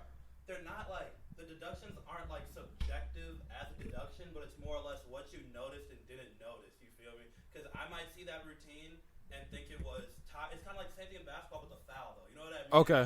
It's just so are you saying gymnastics is not subjective? Nah, it's more the judge is more like a ref than a judge. Got it. They're okay. To take the points off. You start. Yeah, you probably you start and then you get deducted. Got it. So it's completely different than like everything else with a subjective leader. Like like if I'm watching a dance routine, I could just like have a better background in something else, and then I know the technicality and how spatially aware you have to be to hold this motherfucker in that certain direction, and that's hard to hold them like that because you really only have like 3 fingers on their back for real. And like nigga, I don't know what the fuck going on, nigga. I could be some nigga who just came from basketball and be like, man, that shit didn't look that hard. Wait, I got a question for y'all. Why she ain't shaking her booty? Like some nigga could really just... I don't mean to take it too far away from the basketball fight. But basketball. The fucking boxing fight. Yeah. Let me ask y'all, do y'all count video games as a sport, yes or no? Well, it's an e-sport. Yeah, it's electronic, so it's in a completely... It's like chess. So you don't count it as a sport? It is a sport. Okay. Because there's considerable skill that goes into it. Yeah, it's a sport. It's more of like... I don't consider it a sport. It's a competition, but it has athletes who can come from different games. It's all shit that can, like, I can play basketball and a lot of the shit I can play soccer and a lot of shit transfers over to basketball. Yeah. And that person was an athlete the entire time. And it was like esports is just like game to game. I'm not saying it's not an e-sport. I just don't consider esports sports. But I just wanted to ask y'all. That's why I separated with the E. So you don't consider a sport? I don't. It's not a sport, but it's e-sport. Okay, it's I just wanted to ask. Like basketball is not an e-sport. No, yeah. No, I just wanted to ask what you guys thought. But yeah, no, the Jake Paul fight. There was a lot of talking afterwards. A lot of motherfuckers was mad as hell on both sides. I feel like everybody's kind of valid in their shit. Like, I mean, I understand people are mad that Jake Paul won. I understand people who are like, fuck you, he won. You feel me? It can kind of go either way. I just don't like that he only fights black people, and I could agree. Like, once I thought about it, I was like, hey, why he only fight niggas, bro? Oh, he fought a white person? True. Oh, yeah, he did fight Ben Askren. But Ben Askren fucking sucks. And I mean, that don't make him not white. Yeah, that don't make him not white, but he just fucking sucks. And, I just think Tyron Woodley could have knocked him out, and I don't know why. I just feel like so much shit of his shit is staged. Wait, do y'all know if he got the tattoo? Who? Tyron Woodley. What was he supposed to get? The loser had to get an I love the other person tattoo. Tyron Woodley was supposed to get an I love Jake Paul tattoo because he lost. I don't know. I wonder if he ended up getting it. I know Jake Paul brought a tattoo artist and was like, yo, whoever loses, we getting that tattoo. I don't know if he actually ended up getting. Did he get it? I don't know if he got it or not. If he didn't get it, I'm gonna be honest, that's kind of lame. I gotta keep it a stance. If niggas didn't agree on that shit, they agreed to it. I don't know who agreed to what. It was on film. That nigga could randomly just say that shit. It was on film. They both agreed to it. So if he didn't get it, I think that's kind of lame. I don't really care. It's really about you. Don't care? I don't care that nigga didn't get the tattoo. Nigga, if you and me make a bet, I didn't care about the situation of the fight. I get that, but I'm saying if you and me make a bet, I didn't care about that shit. If you and me make a bet and then you win, I'm like, no, fuck that bet. That's lame. Yeah, that's lame. That's lame. 110%. Yeah. I would never make a bet to get a tattoo. Like, I don't care how confident I am, I'm gonna win. I'm never betting a tattoo on some shit, nigga. Like, yeah, on the off chance. But I bet a $10 lunch. Well, I guess for them, like 100,000. You feel me? I bet some lunch. You whack if I you put some money on some shit. Lunch. I'd do that. Nigga, I'm not gonna bet some shit that I genuinely care about, and if I lost, I wouldn't be able to do it. No, yeah, you gotta get a face tat with my name. You gotta get a face tat. No, I think it's on their leg. I'm not doing that shit. Yeah, that should be crazy. I think that fight was just feels so staged, and I don't think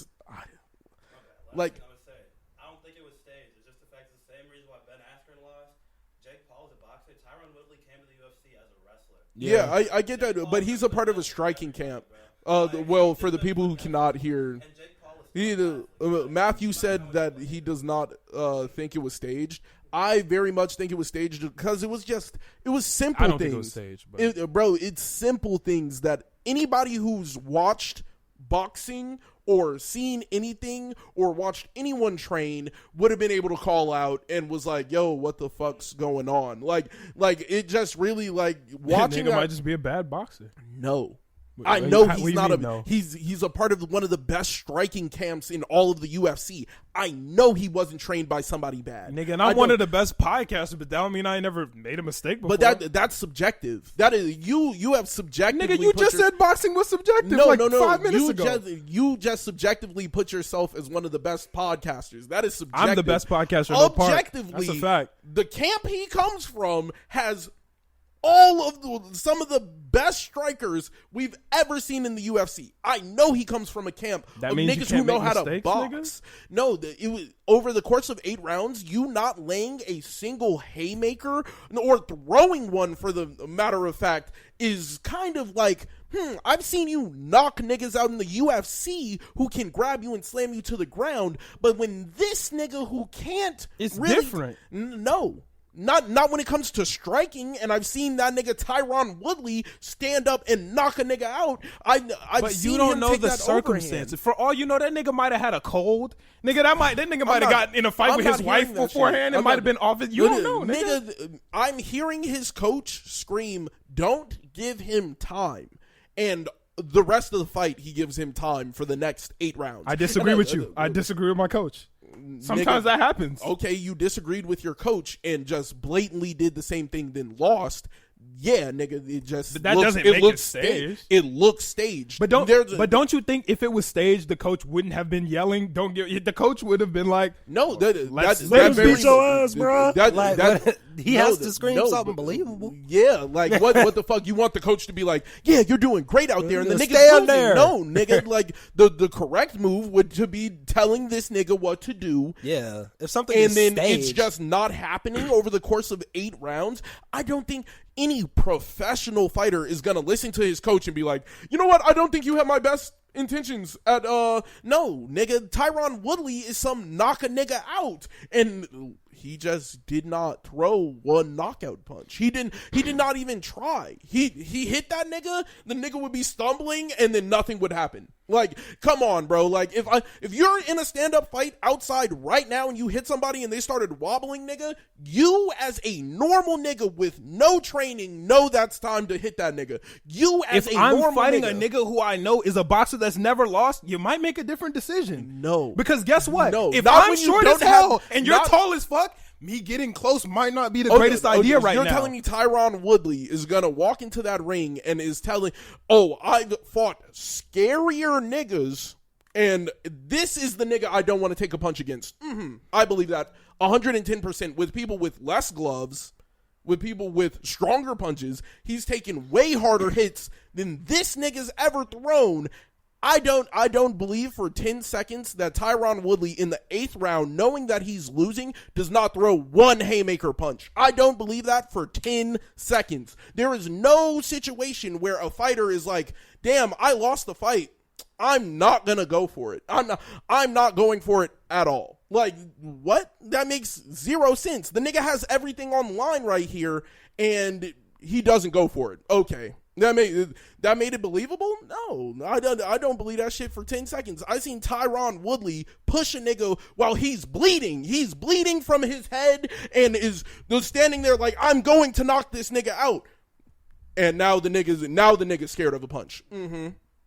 I don't believe that. It's not even a situation of being scared of a punch, nigga. You just said, what if he's scared? The nigga, I didn't say what, nigga. You did say that. You know how much of a height difference there is? Nigga, the height difference don't fucking matter when this nigga is a professional fighter. It clearly may have mattered. We don't know why he made the decision he made. Nigga, that doesn't make the fight staged. Anybody watching that fight just felt not real. Because the nigga hit him overhand, had him tucked in like this, both his arms tucked below his waist, head open. Nigga does this and takes a step back. What the fuck?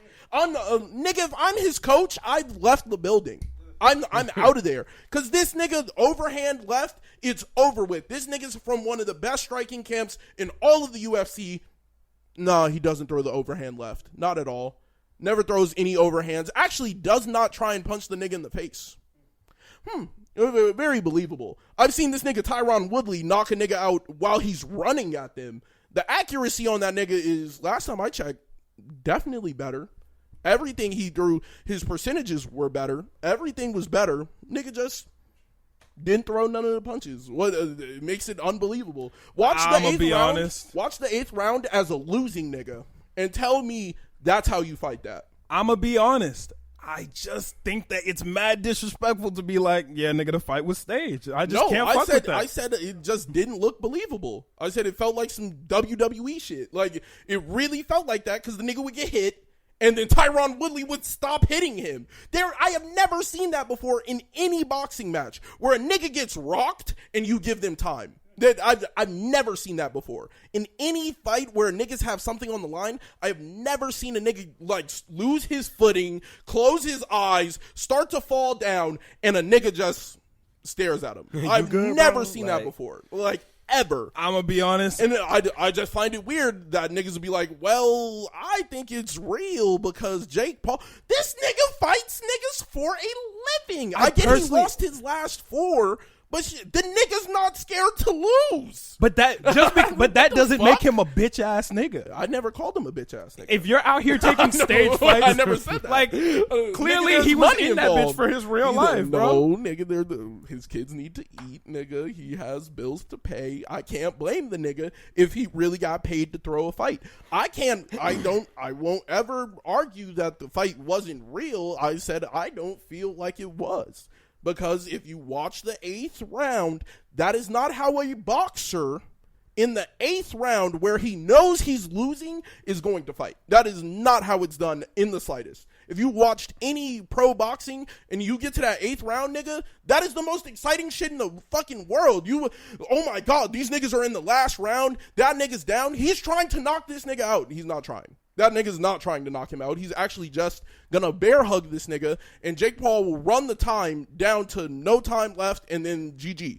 No, that's not. That nigga would try and come in for a punch. I'm sleeping him. I'm doing some shit. That nigga did nothing. Nothing that entire 8th round. I mean, it is what it is. I guess it's a difference of opinion. I just don't see it. You must have not watched the fight. I just don't think personally. I feel like that's just me. But whatever. Everybody's like, I get how calling it, oh, it's staged is some bullshit. I just felt like if you've watched any pro boxing, you would have definitely looked at that 8th round and been questioning. I don't know why he's not doing anything. This nigga is gassed. Did anybody else see the fight? That nigga was gassed since the 2nd round. He's been gassed. His coach is telling him that he's gassed. He's visibly red. He is actually not able to throw a bunch of punches, but somehow he's winning rounds. And on top of that, the nigga's not chasing him down at all. A nigga with no sweat. He's not even really sweating for real. And this nigga's not chasing him down in the slightest. The nigga's fighting 38-year-old men and we're treating him like a pro boxer. No, he's fighting retired fighters and then it's like, yeah, I'm like that. Like, no, he's not. Why has he not fought a semi-pro nigga? If you wanted to prove your strength, show us against a nigga who actually boxes.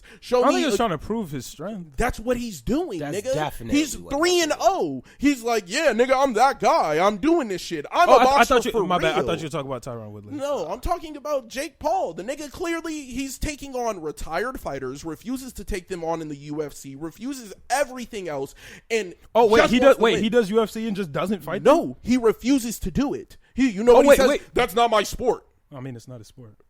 But he's challenging niggas who don't play the sport. What the fuck that's is true. I mean, but if they say that's true. If they say yes, no, nigga. I'm not hearing that shit. Come on, no. That's whack. That's lame. Chris, if you don't tell play you to play me in my... right? If you don't play basketball and you're a pro football player, and then I am trying to say that I'm a pro basketball player and I play you to prove a point, nigga, that's trash. That is a trash ass sport. No, what I'm saying is, nigga, I'm not good. If you ask athletes, Chris, if you're like yo, nigga, you're good at Assassin's Creed, so play me in fucking Split Guy, I'm be like, no. It's just that easy. No, I'm not gonna play. I got shit to prove in Split. Nigga, I need money. I need money, sure. Why not? Well, a sport, okay, track, nigga. If you asked him race me right now, other way around. Okay, you ask a nigga, that's not true. It's not an athlete because everything is different. I'm fast, but that doesn't make me good at basketball. Let me put it like this.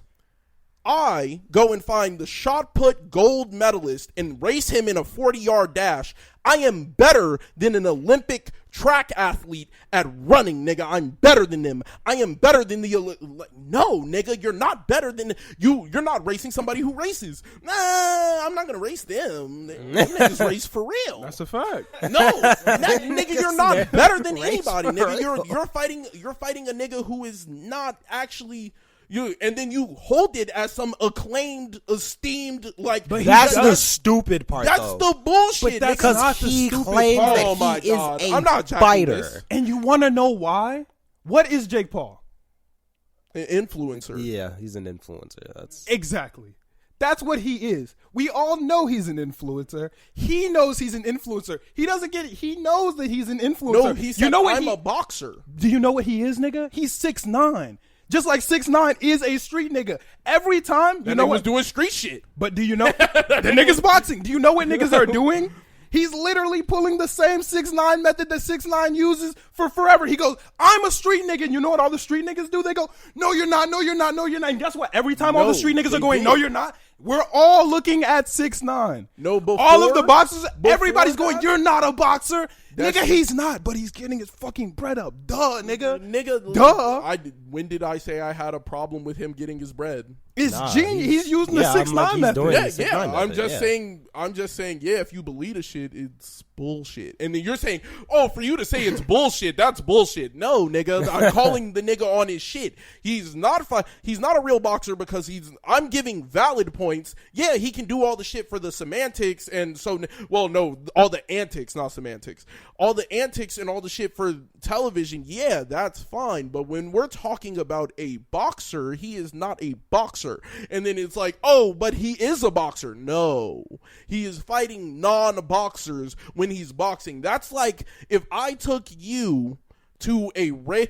You drive every day. You are a driver. If I take you to NASCAR, you drive cars, correct? Yes, but that doesn't. Okay, therefore, you are. I mean, if you're like an Uber driver, you're a driver. You're a driver. You drive. Correct. Now, if I have you race some nigga who's never driven a car, but he's a bike racer, I am faster than a racer in my car, nigga. Like, no, nigga, that's not the same shit. You're not racing a nigga who does NASCAR. And then it's like, I'm not trying to race them niggas. Them niggas are good. I'm trying to beat a nigga who is somewhat in the realm of what I do, but not at what I do. That is not okay. Like, that would be like, that's some dumb shit. That's but like a nigga who gets in front of. Shit. Well, yeah, no. I'm saying like in the term of boxing, it's some dumb shit. In the term of making money, that nigga is getting the bread. And like, I would love to be. That nigga could beat me up for a couple million, nigga. I don't give a fuck. He could beat me up for saying all the shit. I'm gonna take the bread, nigga. What the fuck? What you gonna pass up on that $3 million? Or I don't have no boxing legacy. I don't give no fuck. What? So you gonna step in the ring, get your ass beat, and then you just another black man at the walk hands of home Jake Paul. I don't have no legacy to protect. That's it. Now, if I had a legacy to protect, that'd be a little different. But I don't. But none of these people really even have a legacy to protect. Is it recording? What?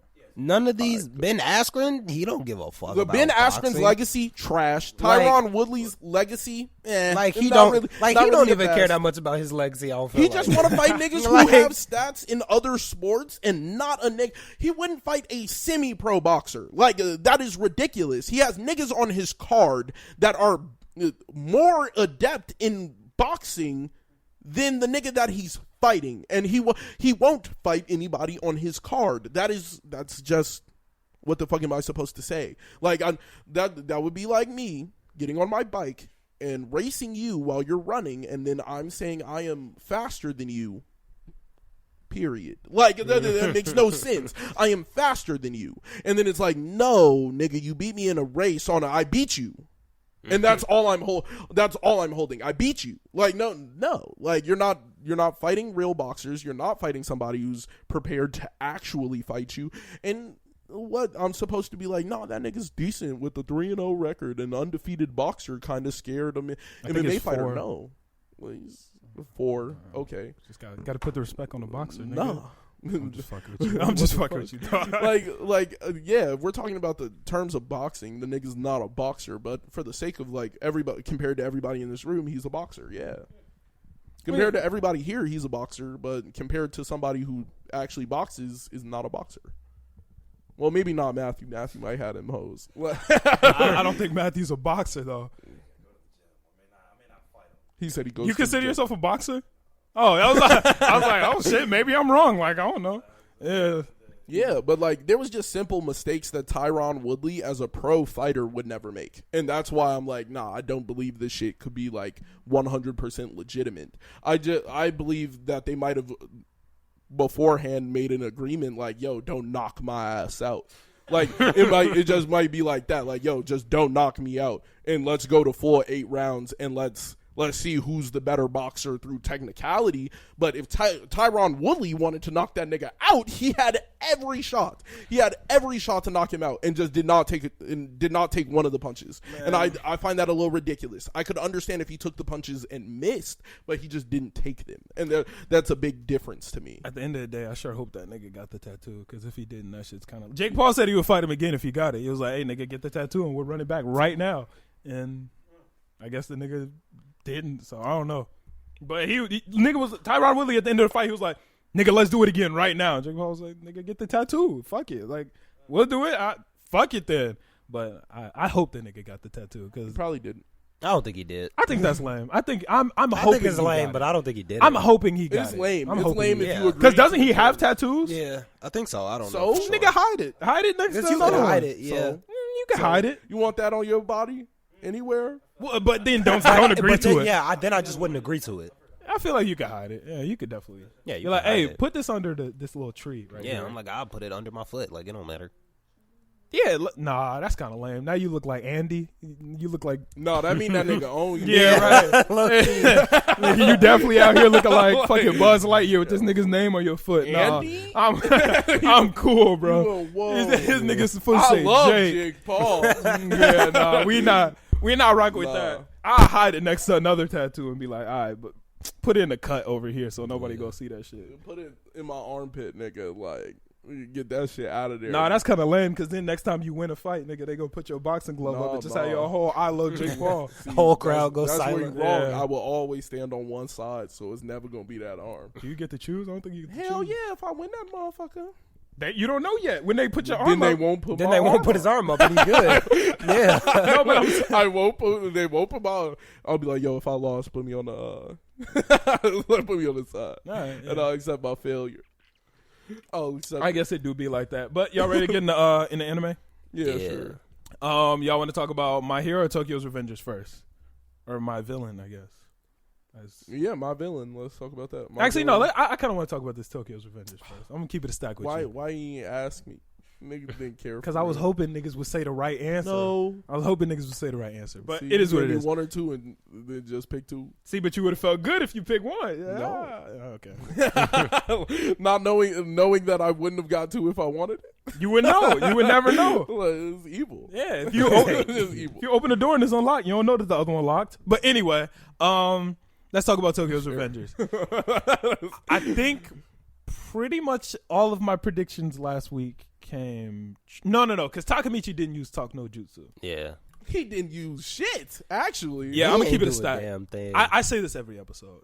That nigga is the fucking worst. Why did people even argue with us when we said that we will take no Takamichi slander? That nigga is still doing terribly. Yeah. How many weeks later is this? If I'm keeping it a stack, I wouldn't call him a main character so much as a narrator. Yeah. He's kind of just narrating the story from his perspective, but he's not doing a lot to change the fucking story. Like, he could have really saved Baji. Well, how would he have done that? Nigga knew what was going to happen that day. Oh, that like that. I thought you meant like this episode. Knew. I thought you meant in this episode. He knew. He didn't do shit. Did not do shit. Could have called the police on the fight. Could have done anything. He could have done anything. The nigga did nothing. He went there, actually got beat the fuck up, and then proceeded to do nothing.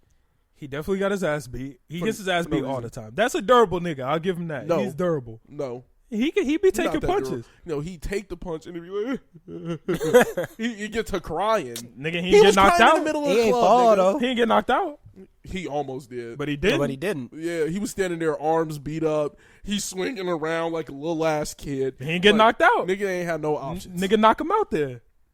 I could have. Nobody did it. They didn't. Like he may be because he kept on running to niggas who would save him. Draken, let me get over here. This nigga scraping 30 niggas. Oh my god! He's Hey, scraping 30 at the days. end of the day, that's a Sue durable y'all, nigga. Nah, Scrape this shoot. nigga. Mitsui, come save that nigga. Like I don't fuck with Takamichi because he is a bitch ass nigga. But I Like, can't he's give him. a bitch ass He's nigga. sturdy. He stood there.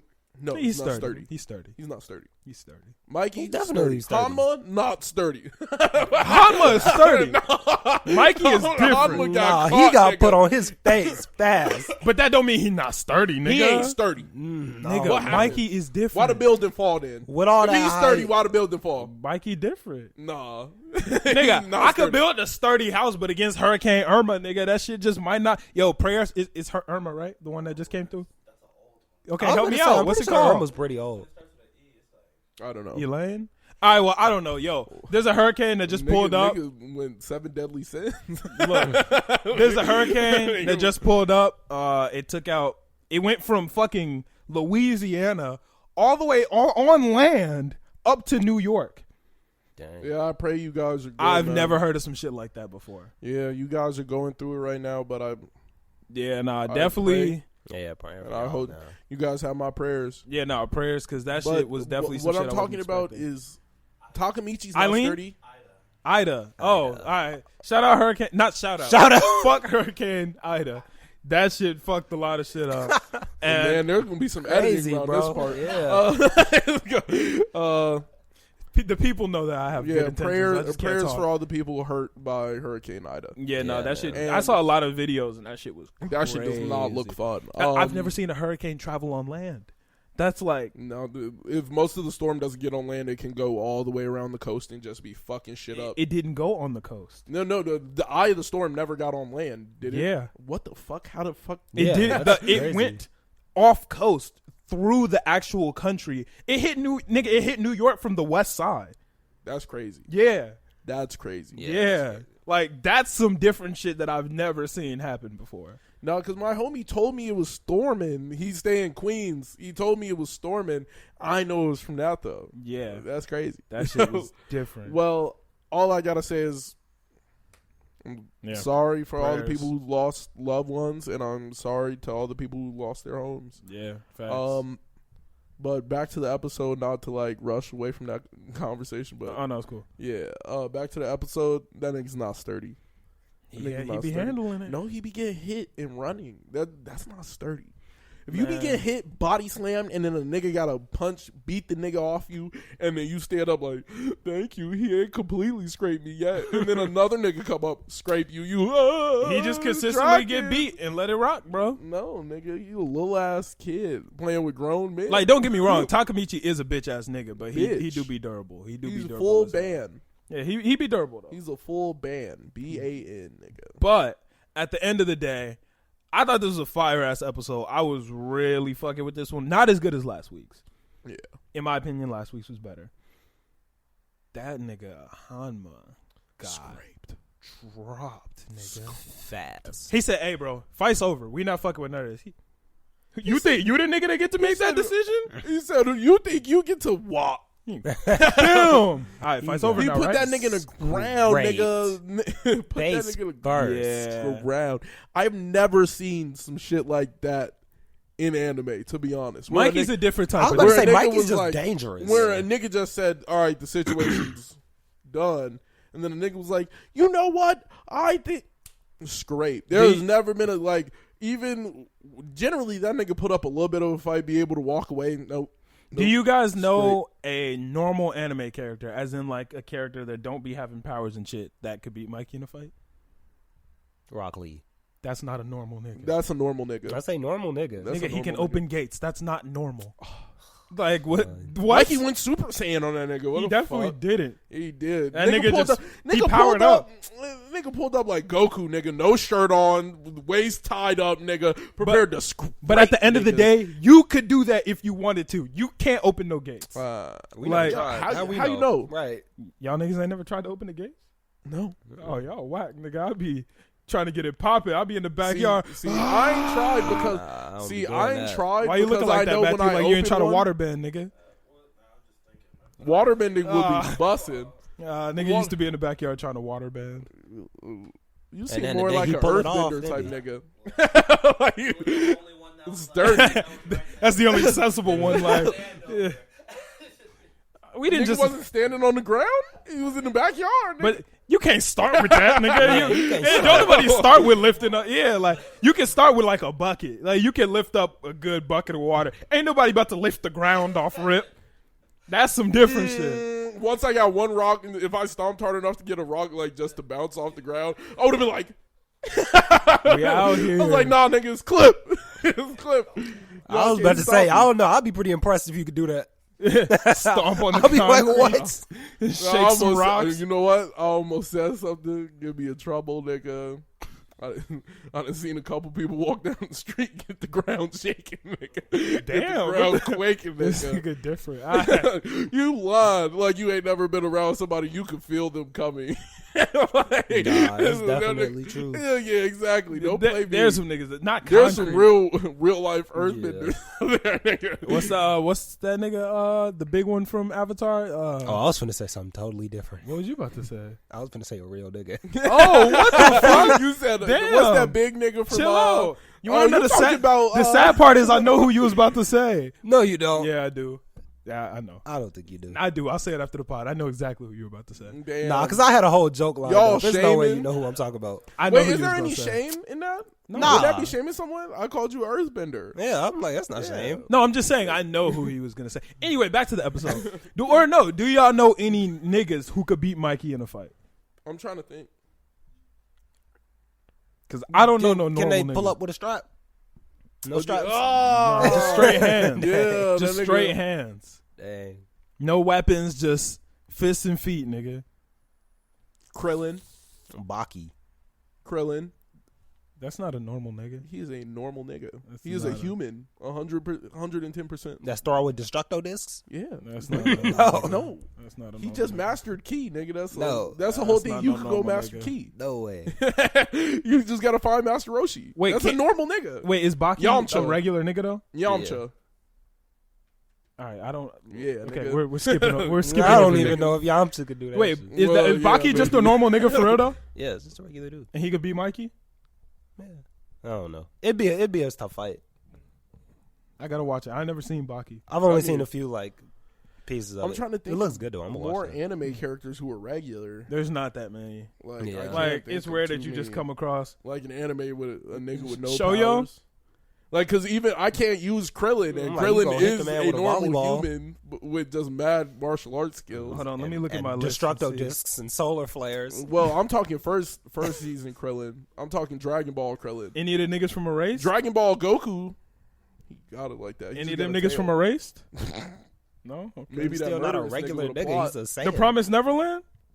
No. Oh, Emma whooping Emma's Mikey. strong though. Emma Whooping whooping Mikey. Mikey is Mikey? beating her up and down the street. Mikey's scraping Yeah, that shit's over Yeah, with. nah.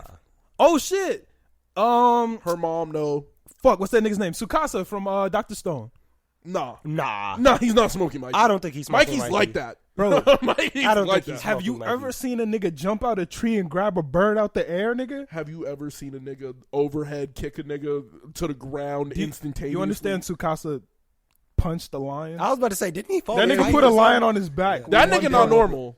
Yeah, That nah. nigga not normal. Tsukasa That nigga crazy. put a lion on his That back. nigga's not normal. Yeah, nah. Tsukasa. No, got it if like you that. argue with Krillin different, that nigga's not normal. That nigga jumped out a tree. That nigga's a gorilla. That shit was that was a different type of shit. That That's not nigga a- jumped out no. the tree and just grabbed a bird by his neck. It was just like, yeah, nah, this No, that nigga's That's not it. normal. That nigga's not normal. is kind of different. But Yeah, Yeah, he's nah, different Tsukasa. for sure. Not kind. I got him beating Mikey though. That nigga's not normal. We're not talking about a normal nigga. nigga. Mikey is like surface level, could live in society. That nigga needs to be in jail. He used to live in society. No, he didn't. A menace. Yeah, he did. No, he didn't. He was murdering niggas. No, he was not. Yeah, he was. That nigga was dangerous. No, he was a jungle. wrestler. Yeah, I was like, wasn't he in high school? That nigga was just a wrestler. Yeah. That nigga not normal. That nigga not normal. Yeah, them wrestlers ain't normal. You're right, you're right. Wrestling niggas are animals. Wrestlers are slightly different. Them niggas are animals. Nah, Come on, but bro. this episode was fire. It was a lot of good Tsukasa character only. development. It was some good character development for Mikey. I feel like we're gonna get a lot of like new shit for Mikey. We're gonna see a lot of. I didn't feel like they developed Mikey at all. I think Mikey's just showing you more of who he is. He's always been the same nigga. I don't think he's changed a bit. We've never seen him fall. We've never seen him hesitate. We've never seen any of that shit. I didn't see him hesitate. Nigga never. I mean, he most definitely got whooped with On that lead his pipe. goals, yes. Oh, I thought you said I ain't seen him fall. I'm like, he fell pretty hard with that lead pipe. Okay, I'm talking like morally. You feel me? Gotcha. At the end of the day, all he ever wanted to do was keep the squad close. Do all this shit. Blah blah blah. At the end of the day, he was going against what niggas were telling him to do. He lost his mind. He went into like a rage. Kazutora had to die, nigga. Like that when he thought Baji died by his hand, it was a completely different thing. Nigga, he set a goal and was instantly gonna kill this nigga. He was like, no, there's not an option. You took Baji and my older brother from me. There's no option.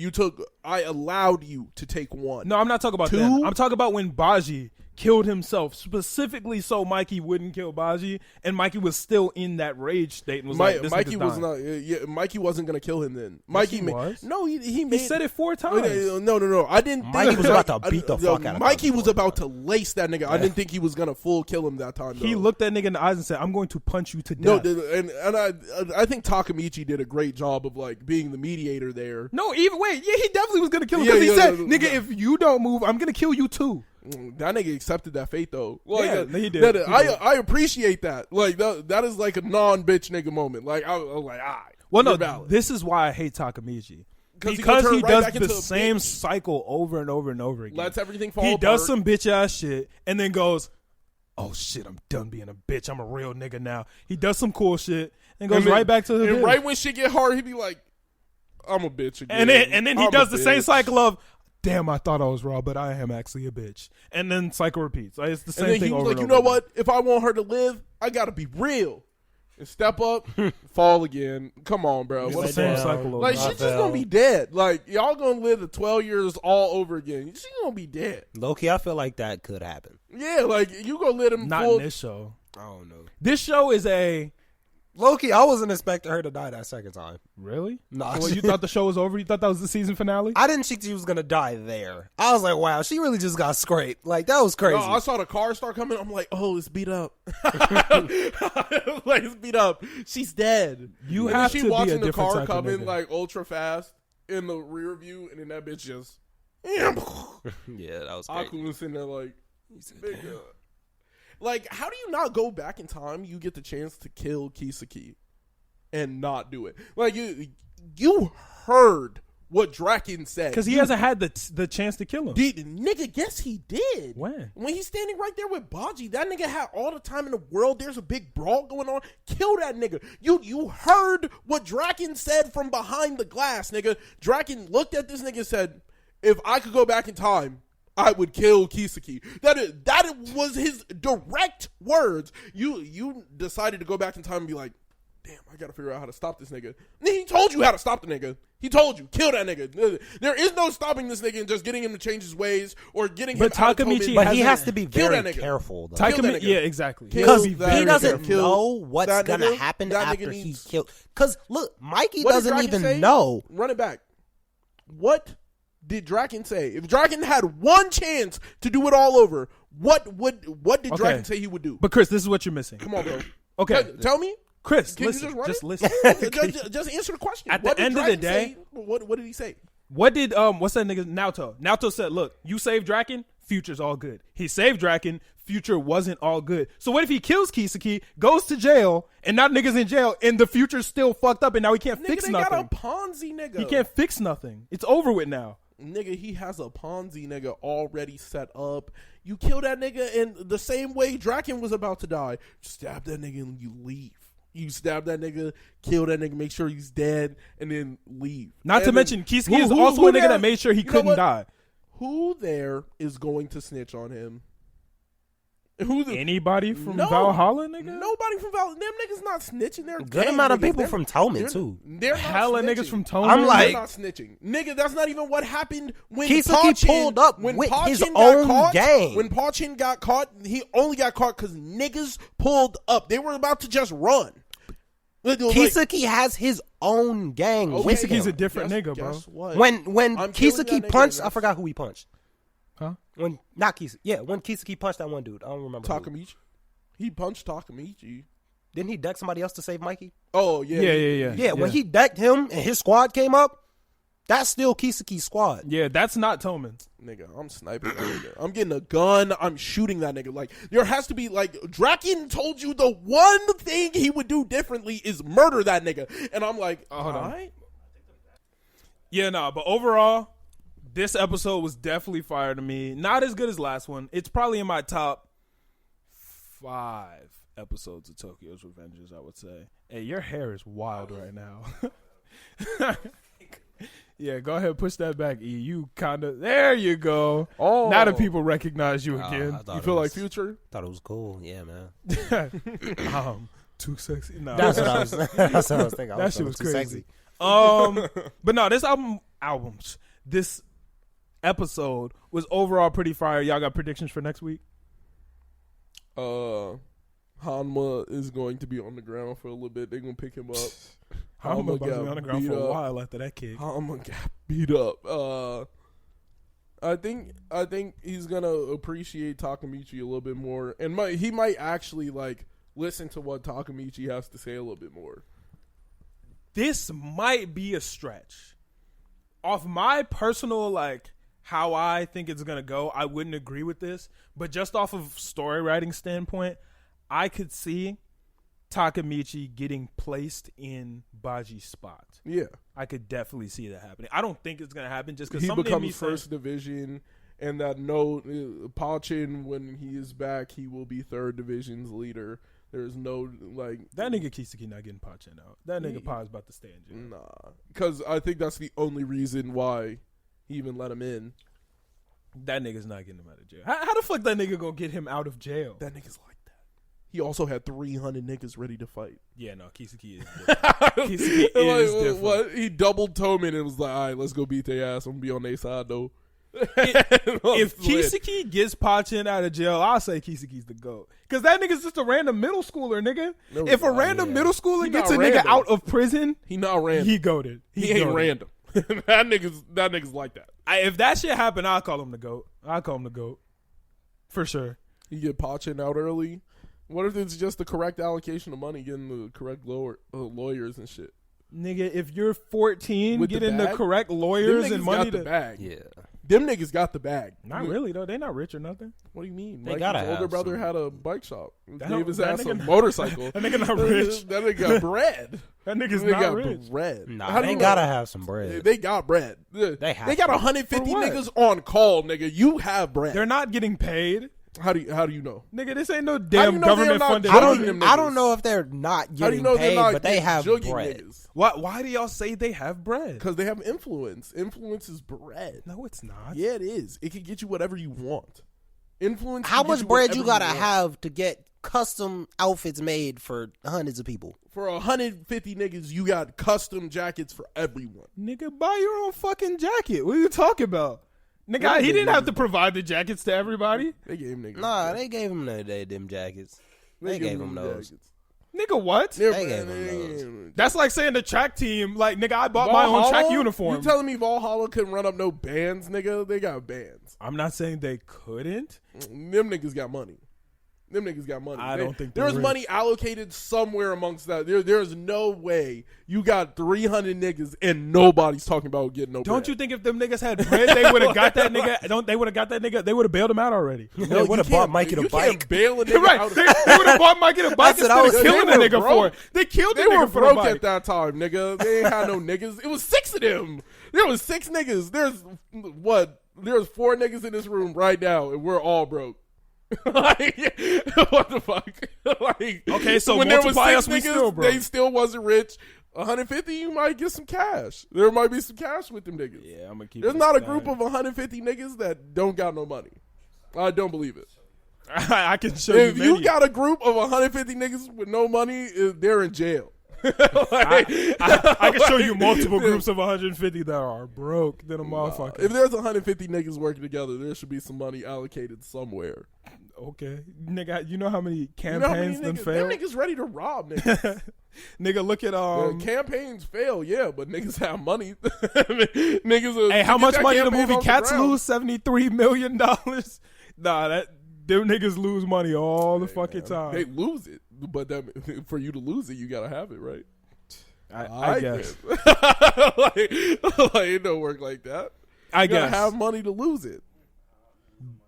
But what do y'all niggas? No, that's a crazy setup. What y'all niggas? Like, Niggas Set are up. cooling. What do y'all niggas think about My Villain Academia? This is episode 2. I know I said episode 1 was a little underwhelming to me. yeah, How do y'all feel about episode 2 of My Villain Academia? bus, It was decent.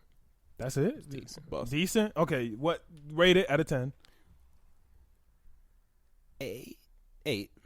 I'm gonna give it a 7.5 on that episode. 7.5? I give it like a 7. I thought it was Okay, good. I guess it was good then. I'm like, What you mean?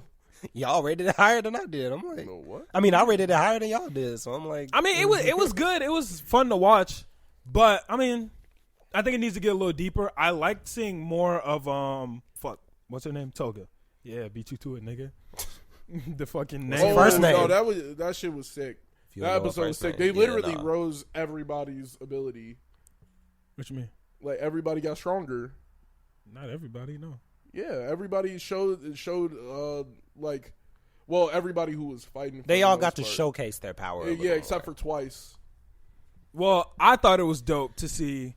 Bless you. Thank you. I thought it was dope to see Toga, her backstory a little bit more, and see really. And we also got to see what the Liberation Army was fighting for. I like seeing Toga's background because it kind of shows how she got to be who she is. Yeah. When you like the quirk world is kind of weird Yeah. because her quirk was ingesting blood. Socially, nobody's gonna fuck with that. Like socially, nigga, you can't do that shit. So yeah, her parents thought she was a fucking weirdo. So, does she copy anything when she ingests blood, or is it just people? So no, it's just people. So, did they show definitively that she can't just drink like bird blood and turn into a bird? Yeah, they said that. Oh, It's okay. it's just humans. But when you grow up with your quirk is like, hey, I'm supposed to be drinking blood.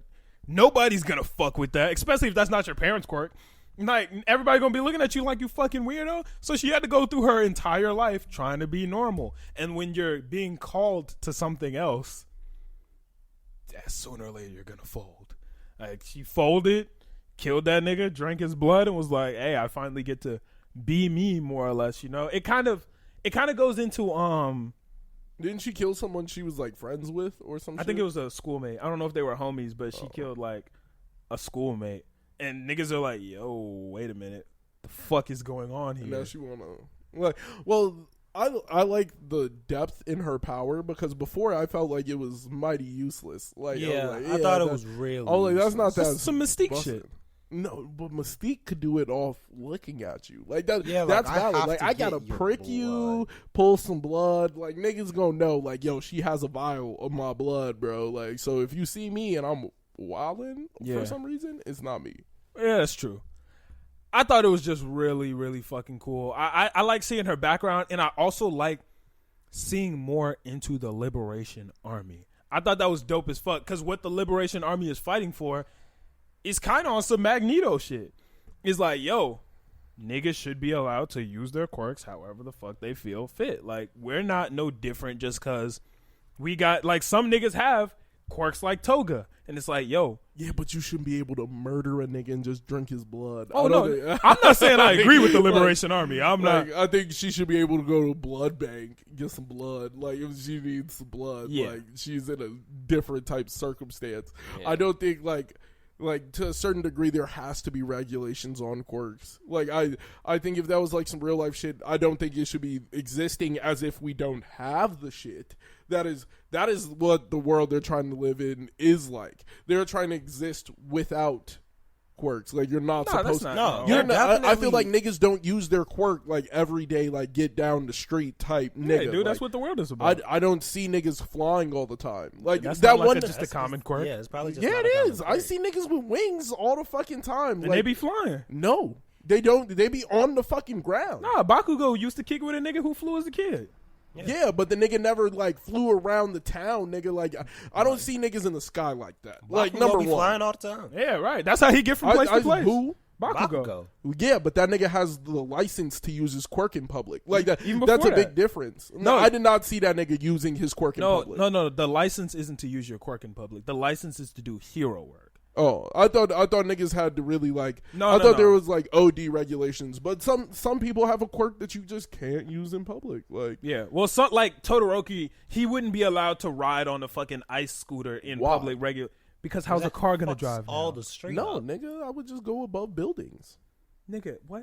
The ice is gonna fall I'm and like, kill you're gonna niggas. have to The jump. ice falls during the winter, nigga. What's the difference? Look up. What the It's fuck? definitely not the same. What do you mean? Like, ice falls damn near ice falls off buildings crazy all the time. Crazy.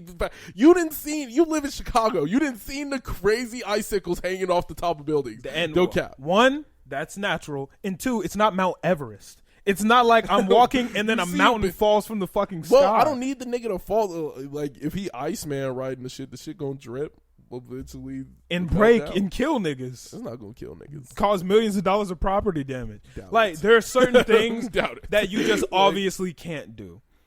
But For why? the Liberation Army takes it to a new extreme. I just feel like niggas should. I do believe niggas should be able to use their quirks. Oh, But I for feel sure. like the world they live in, like most niggas are trying to lead a normal life without their quirk. I think that's just because One they thing want to, that though. I don't 100% understand is why. Well, I hate it if he does it, even though I know he will in the future. Why Deku don't swing around like Spider-Man? Like, that would be. He don't got control of the whips like that. But like, you know what it is. He should be Spider-Man. We talked about this last week, so I'm not gonna get into it. But He should be Spider-Man. Yeah, no, he stupid. is. They're like that Yeah, shit is it's dumb. stupid. He should be but Spider-Man. Yeah. it makes sense, but it's stupid. That shit is dumb. I'm not about to get into that shit though. But Spider-Man. overall, this episode was really Didn't good. we already have a Spider-Man in the show? Like, Did tape we? nigga, cellophane. He should have been Spider-Man. Hey, that's what he does. He be Low-key, swinging like yeah, him. he does swing GGs. around. Yeah, I feel like Aizawa could probably do it too. he does. He does. Yeah. Yeah. All them niggas just be black whipping around. Yeah. Like, that's just how the I fuck they. guess Ochako could do it now too. That's crazy. That's some craziness. But whatever. We'll let that slide. Wait, I wanted to ask what y'all thought about old girls whose power was the mines? Like landmine? Her quirk was landmine? Oh, I don't remember. Yeah, I'm drawing a blank. Yeah. The reporter girl who was fighting Toga. Who was just making shit explode? Oh, yeah, I remember. That was a She quirk. she And was maybe just I'm blowing tripping, shit though. up. Yeah, her quirk was landmine. She could She set every time she was touching shit Oh, was that's exploding. wrong. What'd you think was happening? I thought there were landmines. In niggas' blood? I'm thinking it's some type of. I didn't think about it. Yeah, no, that was her quirk. Niggas was like, I didn't really care. Yeah, I'm like, I It wasn't stopped stressing the over whole it. show. It literally stopped it and said, well, no, quirk, landmine. Oh, I when didn't she look touches into all things, that. like, that shit was a whole, 15 seconds. They be doing that for everybody. I'm like, okay. So you don't read it, nigga? No, You just be I'm like, gonna see your quirk later. Why am I reading it? They do it for the heroes, and I'm like, it's the hero course. I'm gonna see you later. That's ignorant. That's ignorant like as when shit. they do the little beginning thing, and it's like, I like their food and how tall they are. I don't Yeah, care. Don't read that part. Read the quirk. That's important. I don't be caring about No, that. so she has like a Bakugo level quirk. Like What? that's like That's not- Bakugo level. Nigga, if I could touch anything and turn it into a fucking bomb, nigga, that's a problem. I become a problem. Like, I become a Bakugo level problem at any time. Yeah. Nah, that's dangerous. That's crazy. That's fucking dangerous. On Bakugo level? Nigga, if I can just... Bakugo is a bomb. He is just a moving bomb. She can touch things and turn anything into a bomb. Like, that is Bakugo level problem. Bakugo's a problem because of how versatile he is. Yeah, she could be versatile, too. No? I can turn anything into a bomb. Boom. She could just touch a bunch of, like, random nuts That's and bolts. versatile as hell. Nigga, explosion. Nigga, there's a lot of... Any distance hero is cool now. No, because if I touch something and throw it at you, it's a bomb. Dodge it. It's going to explode. Nigga, the explosion isn't like knock down a building explosion. Like, and if I touch enough stuff and throw enough stuff, that's enough bomb. Nigga, Toga was giving her problems, and Toga not even like that. Toga did not really give her problems. She was just getting blown the fuck up. Toga was getting jumped, bro. Yeah, so? Toga was fucking her up before she got jumped. Toga was about to stab her in the face. Nigga, number one. If you could just turn anything into a bomb, you become a Bakugo level problem. That might be just a weak ass motherfucker using the ability. Bro, if I had that ability, nigga, it would be a problem. I'm telling you right now. If Bakugo had the ability to turn anything he touched also into a bomb, that would be a fucking problem. He's a fucking problem as a walking bomb. He is a moving, heat-seeking bomb. Okay, that nigga is but what different. you just said is Bakugo is a problem, and if you give him a second quirk, he'll still be a problem. No. Nigga. Bakugo would have been a problem with just touching things and making it explode. Not a Bakugo level problem, nigga. Yes, he would. Nah. That is a problem. Bakugo is one of the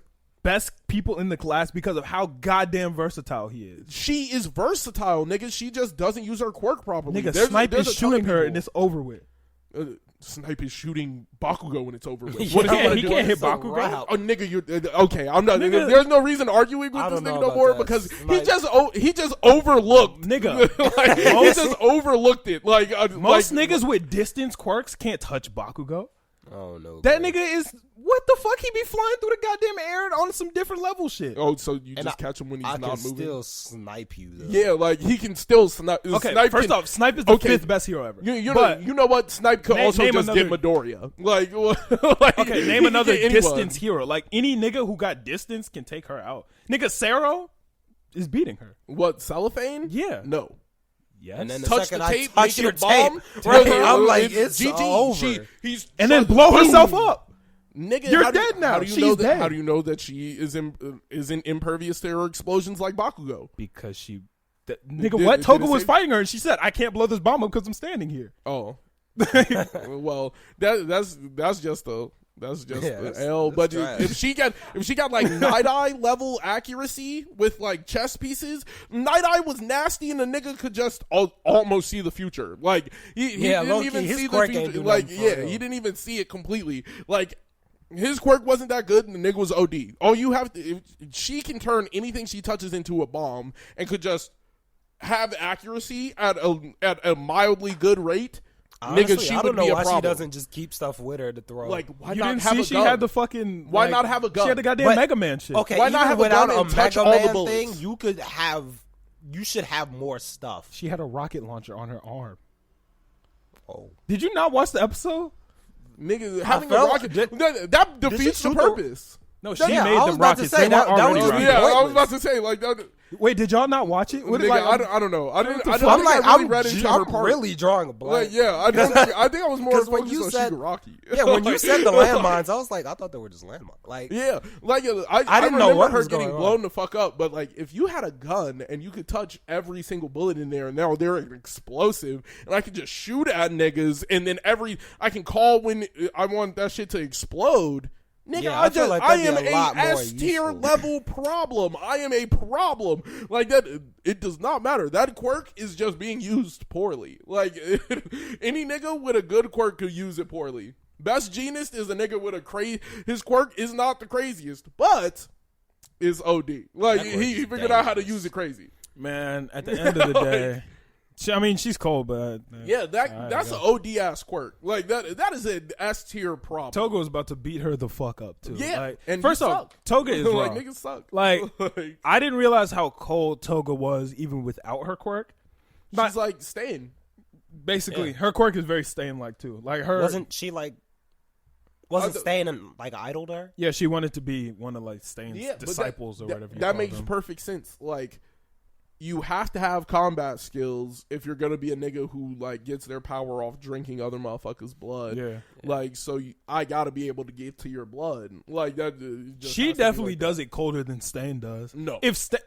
No. Nigga, if Stain walked around with the device she has on her back, Stain would be way crazier. Well, Stain don't need that much blood. All he needs to do is get a drop, lick that shit. But the way I'm saying, if he had the shit she had, Stain would be way colder. Yeah, she definitely thought of some smart shit for that. Well, yeah, her quirk requires more blood. Like, I'm like, Stain could really do it. Like, she need like a cup of blood.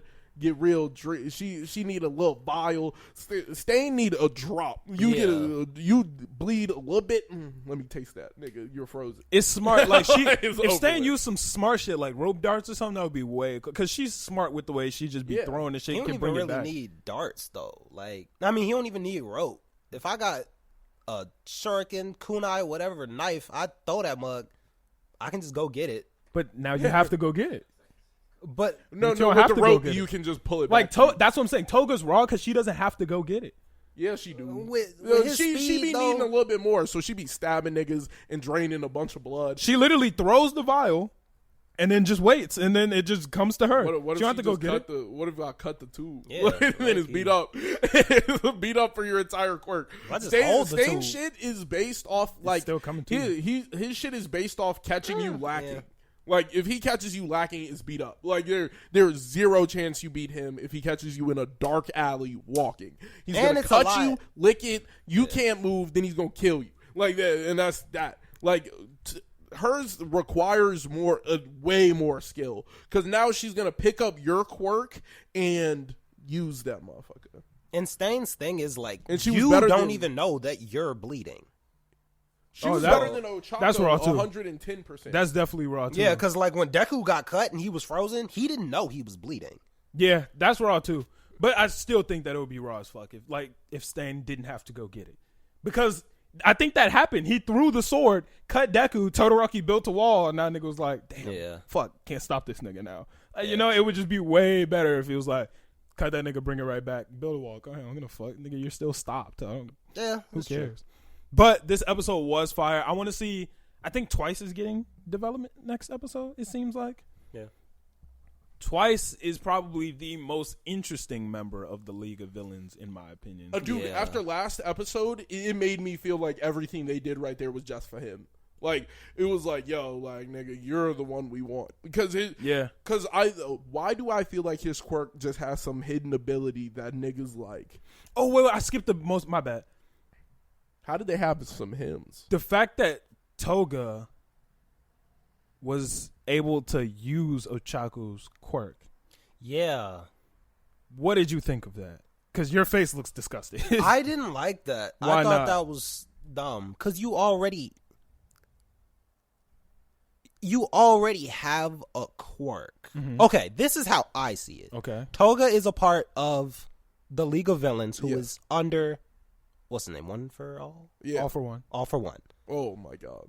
All for one's main ability, not main ability, is amplifying people's quirks. Mm-hmm. You already have one quirk, and now you can copy other people's almost? Mm-hmm. That's OD. I feel like it was to show you that when you're put in a wicked predicament, your quirk might do some shit to save you. Like I thought it was like, it's almost like adrenaline effect. Like, you know how if you're fighting for your life, you will fight in a way that nobody could predict, versus you're like, if you weren't really focused on your life being at hand, like, you're gonna fight a lot harder if you're about to die. So, like, it unlocked a part of her quirk because it was like a fight or flight response. Like, it was like there's no options, so her quirk, like, elevated. Her quirk was like, okay, like, what can we do to save this motherfucker's life? Like, I'm about to die. And it figured out, like, take her quirk. Like, we have a bit of the quirk, like, because it's all connected to the person. So, but like, with that, I feel like I would have to apply that to everyone. And I was just as upset when Deku. Well, isn't that what happened to Red Riot? He was standing in the alley, and he was like, nigga, I have to level up right here, or I'm gonna... No. When he was fighting, with Fat Gum. No, you're talking about when he was in the alley. Yeah, you're like right. he had to level up and hit ultimate hardness. Like he couldn't do that before, but now I've been put in a predicament where it's this or but die. No, but that's And not I how. get But that's that. not how that worked. Yeah, well, It's he different. trained hard to get it to that point. But I think a fight or flight response could also trigger the initial like showing of the ability. That's where it gets a little lame. I don't know. I think that's pretty cool. That's where it gets kind of lame because why the fuck are they doing all the shit that they're doing at UA? Throw them niggas off a cliff. Yeah. Like, they just throw it If I right can off. just spike your that's not adrenaline how and get your you know. quirk to go crazy. That's not how it works. It's also a compatibility with like leveling up. Like you're close to Super Saiyan, but you're not there. Then nigga dies and you get it because it's like it's heightened what you're doing. You're sitting there like bleeding out, about to die.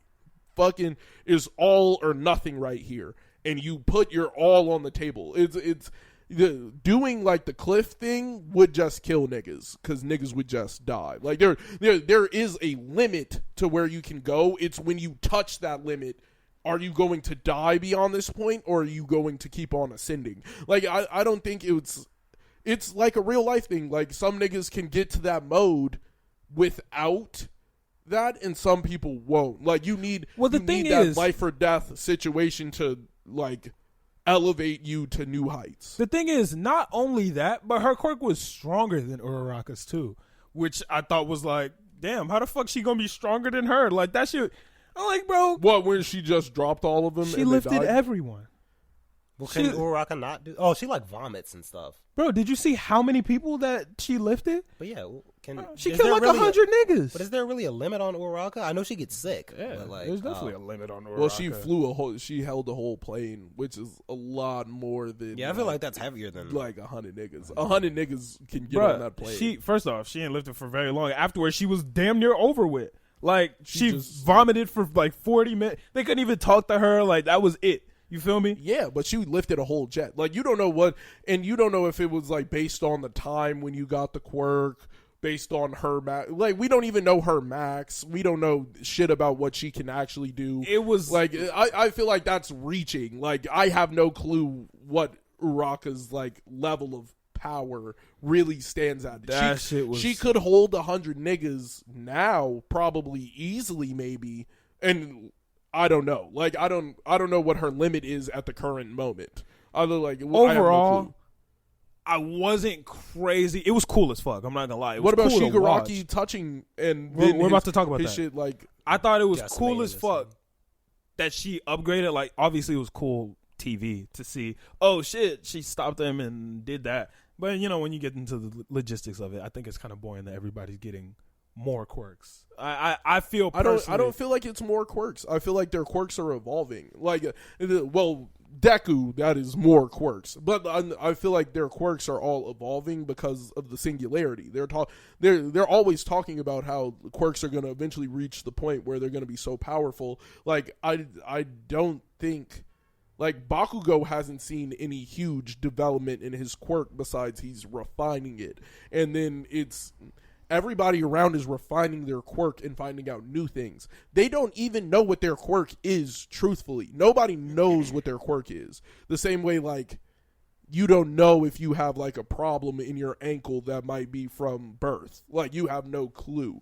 It is just like something you've always lived with. You know it as Bakugo knows that his hands get sweaty and then it's explosion, but it could be all of his sweat. Like nigga doesn't know. Like it really is just playing into like you don't even know shit about yourself for real, and you don't even know what your limits are. So why do you think that your limit? Why did she think her limit was only transforming into people? Like why was that her limit? No, I'm not talking about within the show. I'm talking about from a story writing standpoint. I think that is just a little boring to me. That's how it feels.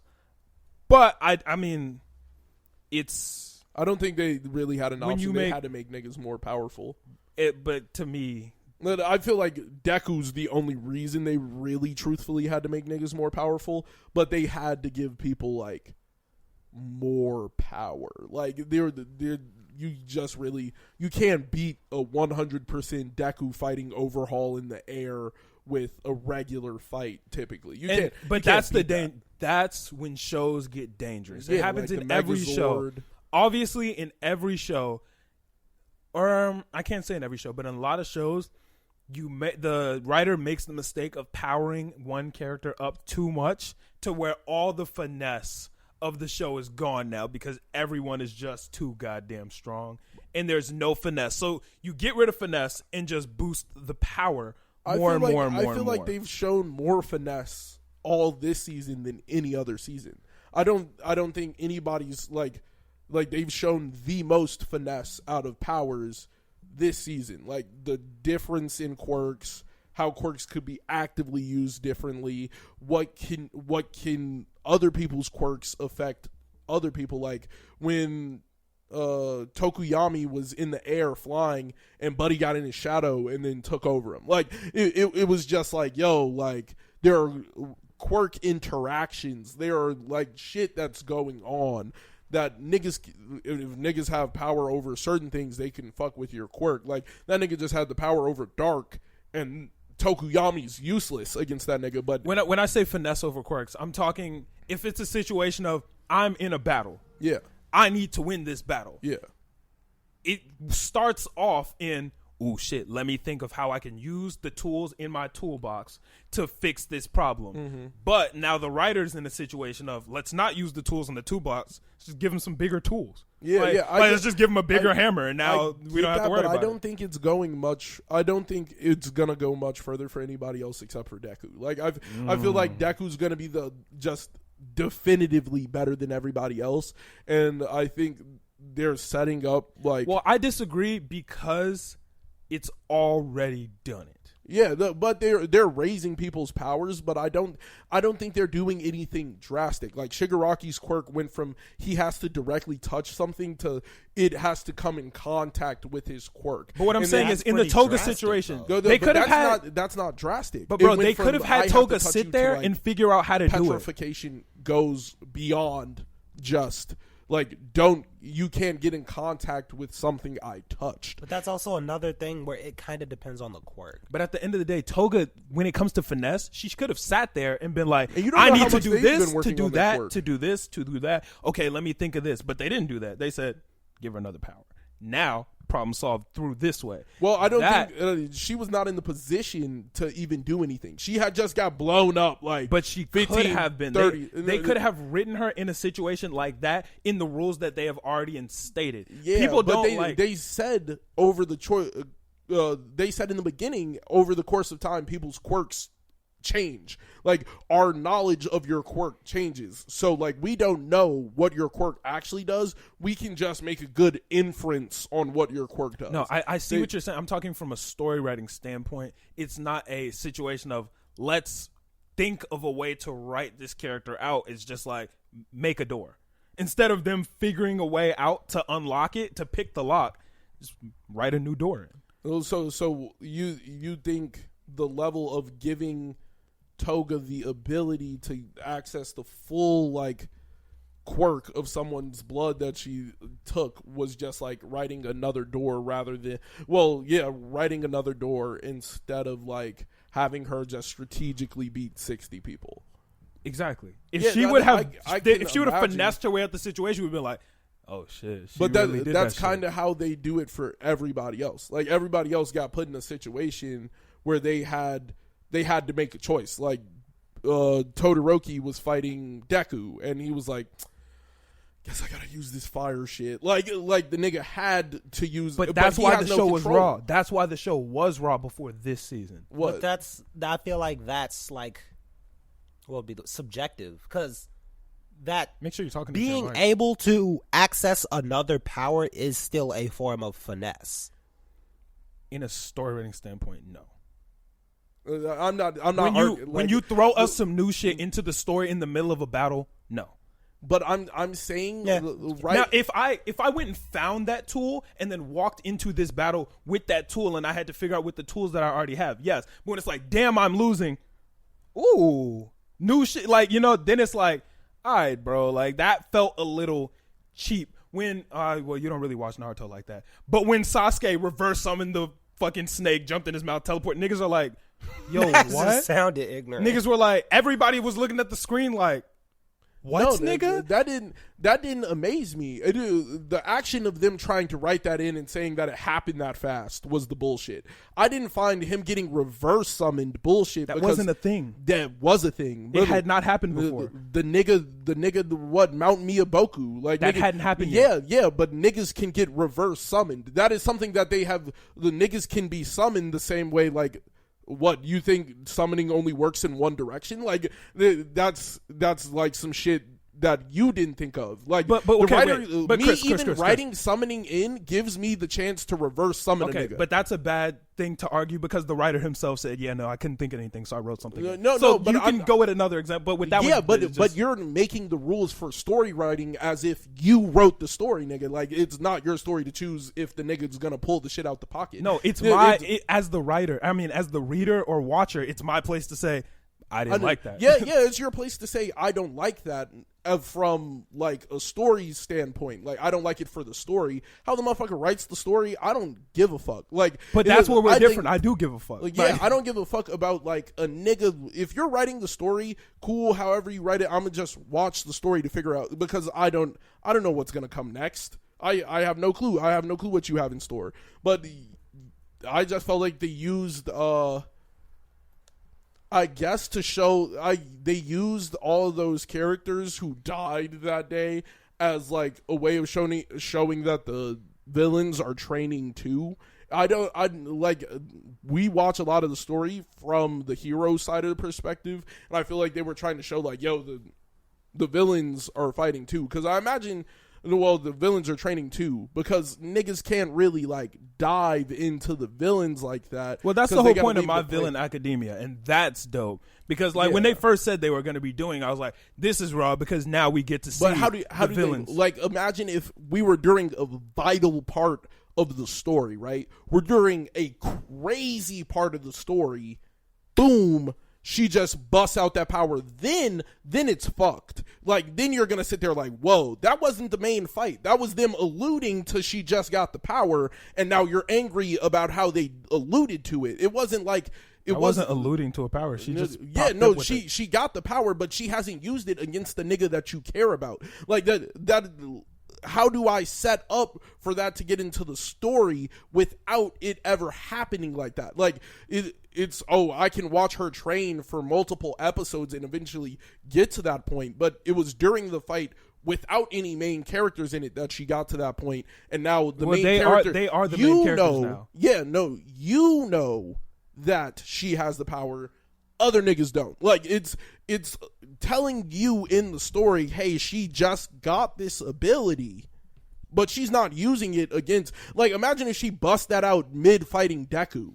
But then that would be bullshit. Like, It would be bullshit if I was fighting the villain of your side of the story, and then it was just like, boom, she got this power. Then you're ass pulling it. It wasn't ass pulled because it was ass pulled in a different way, but it was just ass pulled not against the nigga you needed it to be ass pulled against. I don't like ass pulls. There's ass pulls regardless. Like, regardless of how you do it, her getting the ability was going to be an ass pull. You pulled that, but out it doesn't of your have ass. to. That's what I'm saying. It doesn't have to. 100%. They could watch regardless. She could train and train. Nigga, we can't watch them train because we don't even not their story. We don't have to watch them train. They could tell us that they've been training, and she's like, "Yo, I just unlocked this new power and then use the new power."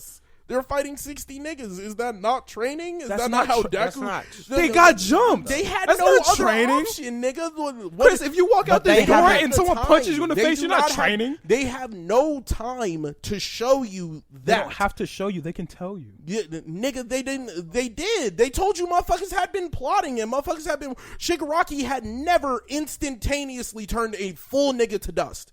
You had never seen that before. But when you see him next time, now this nigga can full change a nigga into dust. Nobody mentioned that, though. Nobody, because you passively have noticed that Shigaraki is getting stronger. Toga is getting stronger. All of them are getting stronger. That is what they were just trying to show. Like, I get that. They're trying to show, these niggas haven't been slacking either. That's why they put them against some fodder niggas and not against the real niggas, and then they ass pull that. Then you would feel a lot more like fucked over when you get to the fight where Toga and Ochako are finally fighting, and then she pulls that shit out. You would feel way more like if you had no clue that shit was coming. Now you have a clue that shit's coming. She's gonna be amazed about it. You aren't, because you know. Like, they're letting you in the know now. I feel like they could have done that. It would feel a lot worse if, like, because number one, from the manga standpoint, they have the time to tell you, give you a little bit of like understanding of how they got 20 minutes on an anime, right? So they can it happened the same way in the manga. In the manga, they don't mention her training at all. No, it's the exact same. And I doubt that. I read it. So there's no part where they mention them training at all. They were fighting Gigantomachia, but do they not mention the villain's training at all? Do they not show? Like, I feel like the My Hero panels are the exact same.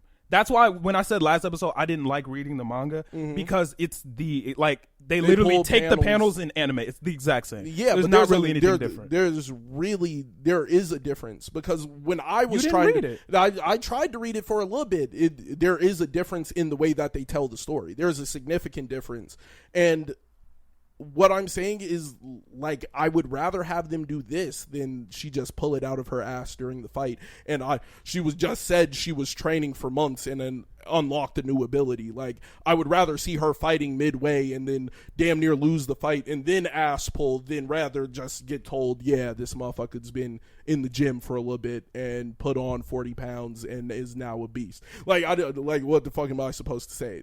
I know they've been fucking around with the nigga in the forest. I know they've been doing way more than just what I've seen. I don't know how hard the nigga's been training. I would rather see a fight and see some niggas randomly, like, yo, they're getting strong. I understand that now. Versus, yeah, this nigga's been training and now he's strong, and I just have to believe it. Like, see, I understand what you're saying. I get from your perspective. I disagree. I don't like any ass pulls anytime. I always am like, bro, that was lame. Like, I don't care when any character is like, oh shit, crunch of the moment. Wait, now I can do this. It doesn't matter if it's a fight that doesn't matter or a fight that's for all the marbles.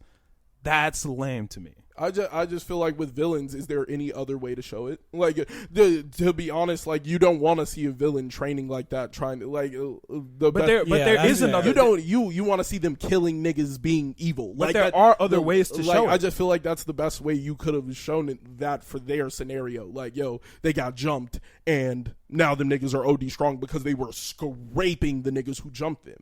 And like, twice I didn't even get to see him use his ability at all. That lizard stain got beat up, nigga. Like, but there are other ways to show it, because they showed it. They showed it with Shigaraki. They showed Shigaraki training, and then he used his new power. Was like, yeah, no, nigga, I've been training. I've been training for this shit. They did not show him training.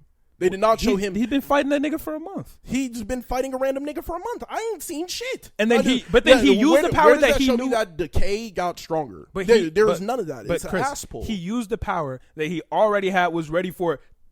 It came from absolutely nowhere. That Shigaraki went into that battle with that tool.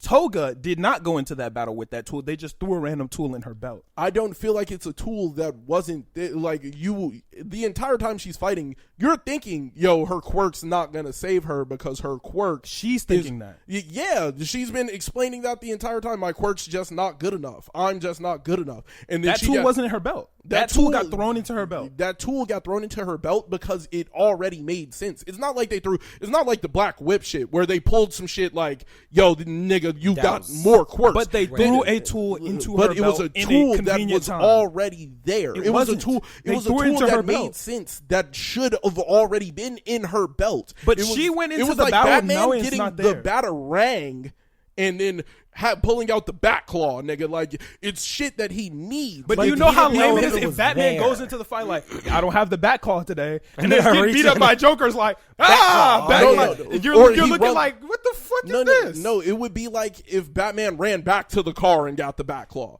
It was literally like but she did it. It was her eyes widened. She said, "Oh shit."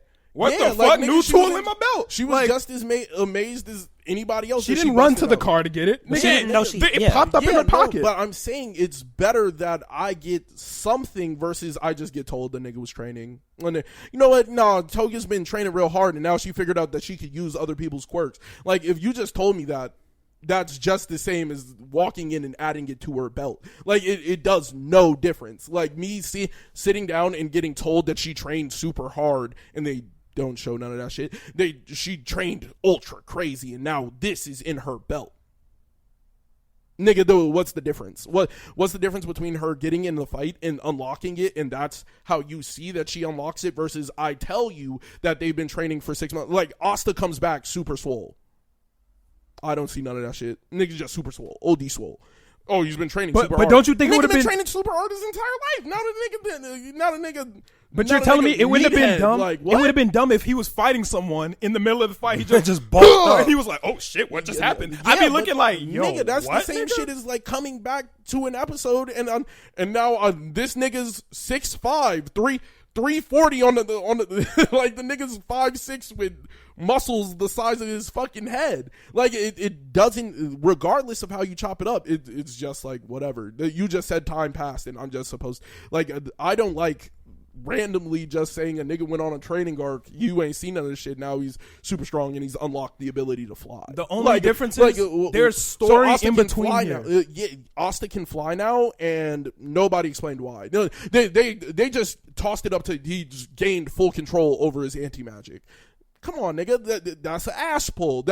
All of that shit is ass pulls. Regardless if you have a fat training arc that nobody sees and the nigga busted out in a random fight against fodder people, I would rather have a nigga busted out in a random fight against fodder people, because at least I get to see a fight scene. There is no justification of, oh, there was just a time skip. This nigga's strong now.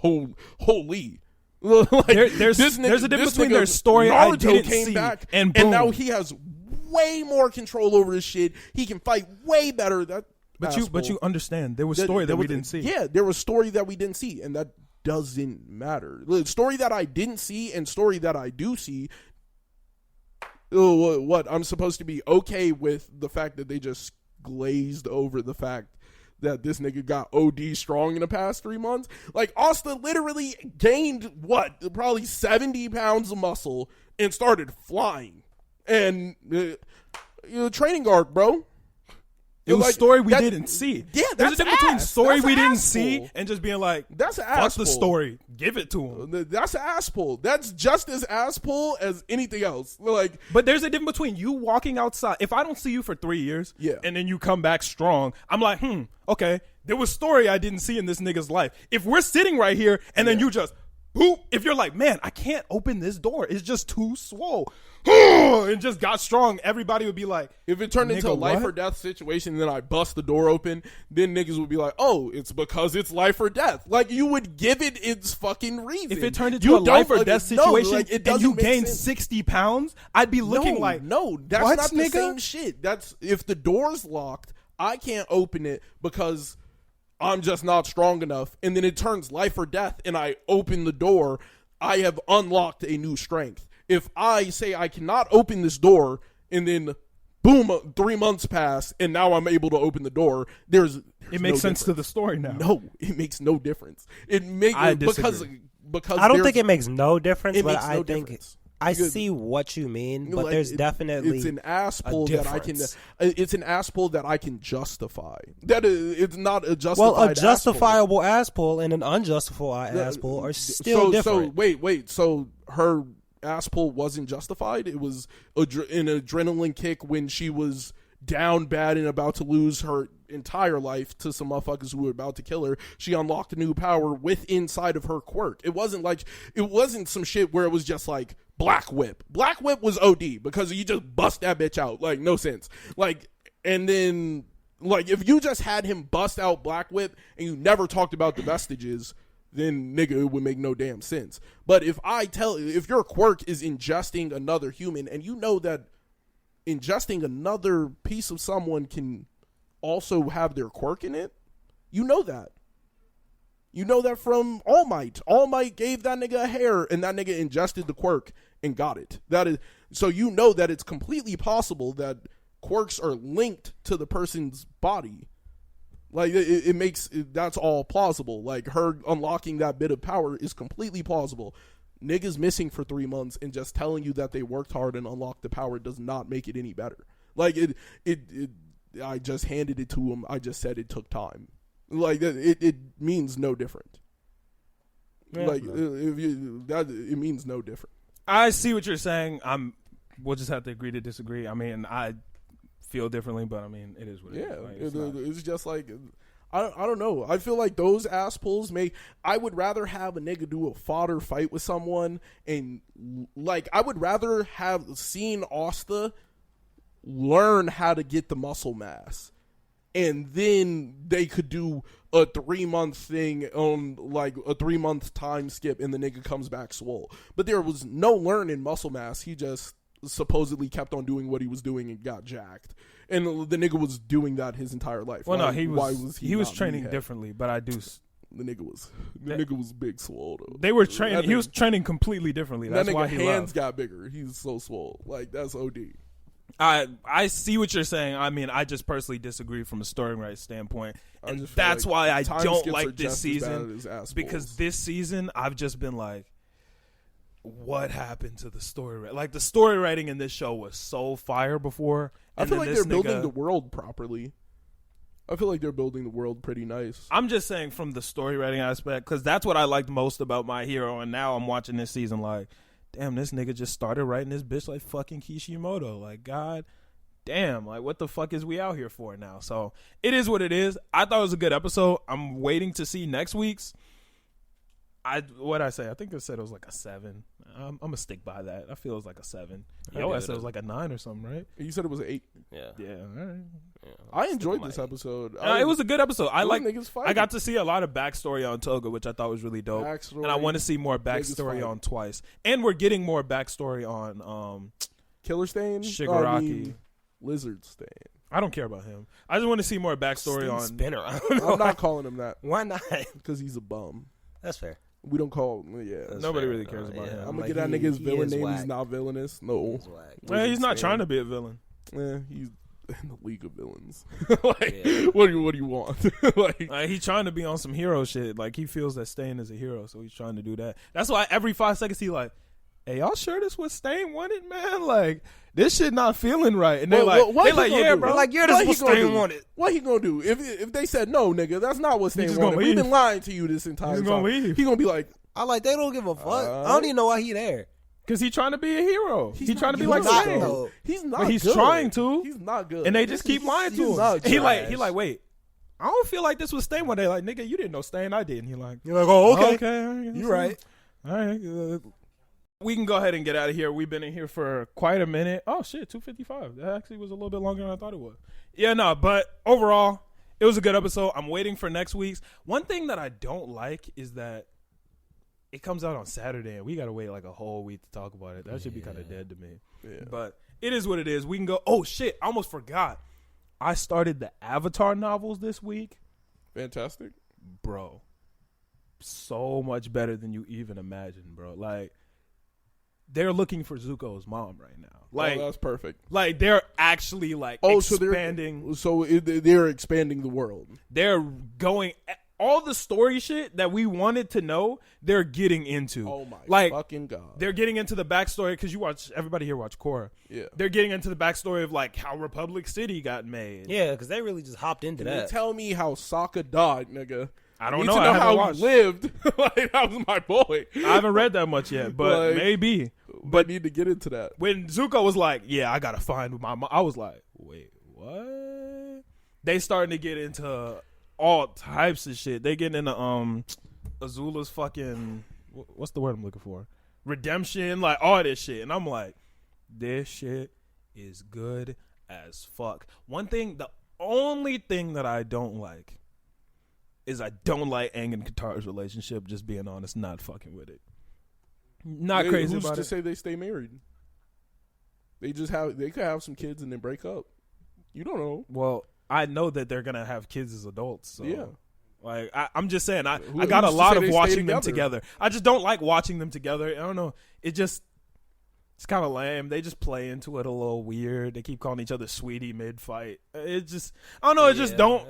It doesn't feel right to me. I feel like Aang should be the nigga chasing and trying to get his shit. Like, he got the dub, and now it's just like, all right, bro. Like, you huff-ass nigga with a girlfriend. Yeah, it's just kind of like, but like, it's just, it feels corny and cheesy. Like, somebody would do some shit, Qatar be like, don't touch my boyfriend. It's just like, I don't know. It just took like an extra dimension to the show was how complicated their relationship was. It kind of just took away that dimension. Yeah, it just took away that dimension, and I'm like, damn, okay. Like, I don't know. I don't want to see them keep like kissing and calling each other sweetie. Like, I don't know. It just took an extra dimension away. It makes their relationship a little bit more surface level for me. So, other than that, everything about that shit is heat. I'm fucking with it heavy.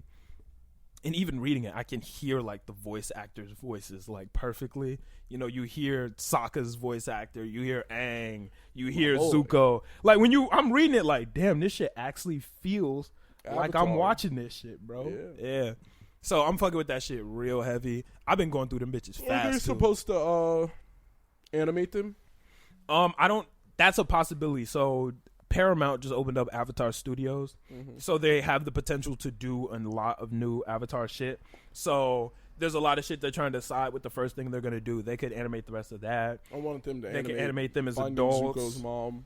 Yeah, I feel like that should be the first step. They're thinking they might go to the next Avatar. They might animate Kyoshi's life. Like, they're trying to decide because there's so many. I feel options. like they should go backwards. I would like them to go backwards. Yeah, because I don't really think I don't need it to get more like forward, I don't need it to get more futuristic. I need some of that Kyoshi, how she died, how she lived, where she learned water bending from, how hard it was for her. I need some of that Iroh. That nigga. Oh yeah, no, crazy. They were talking about. I read an article where they said they might do an Iroh miniseries. There's the way a lot he of died options. was terrible.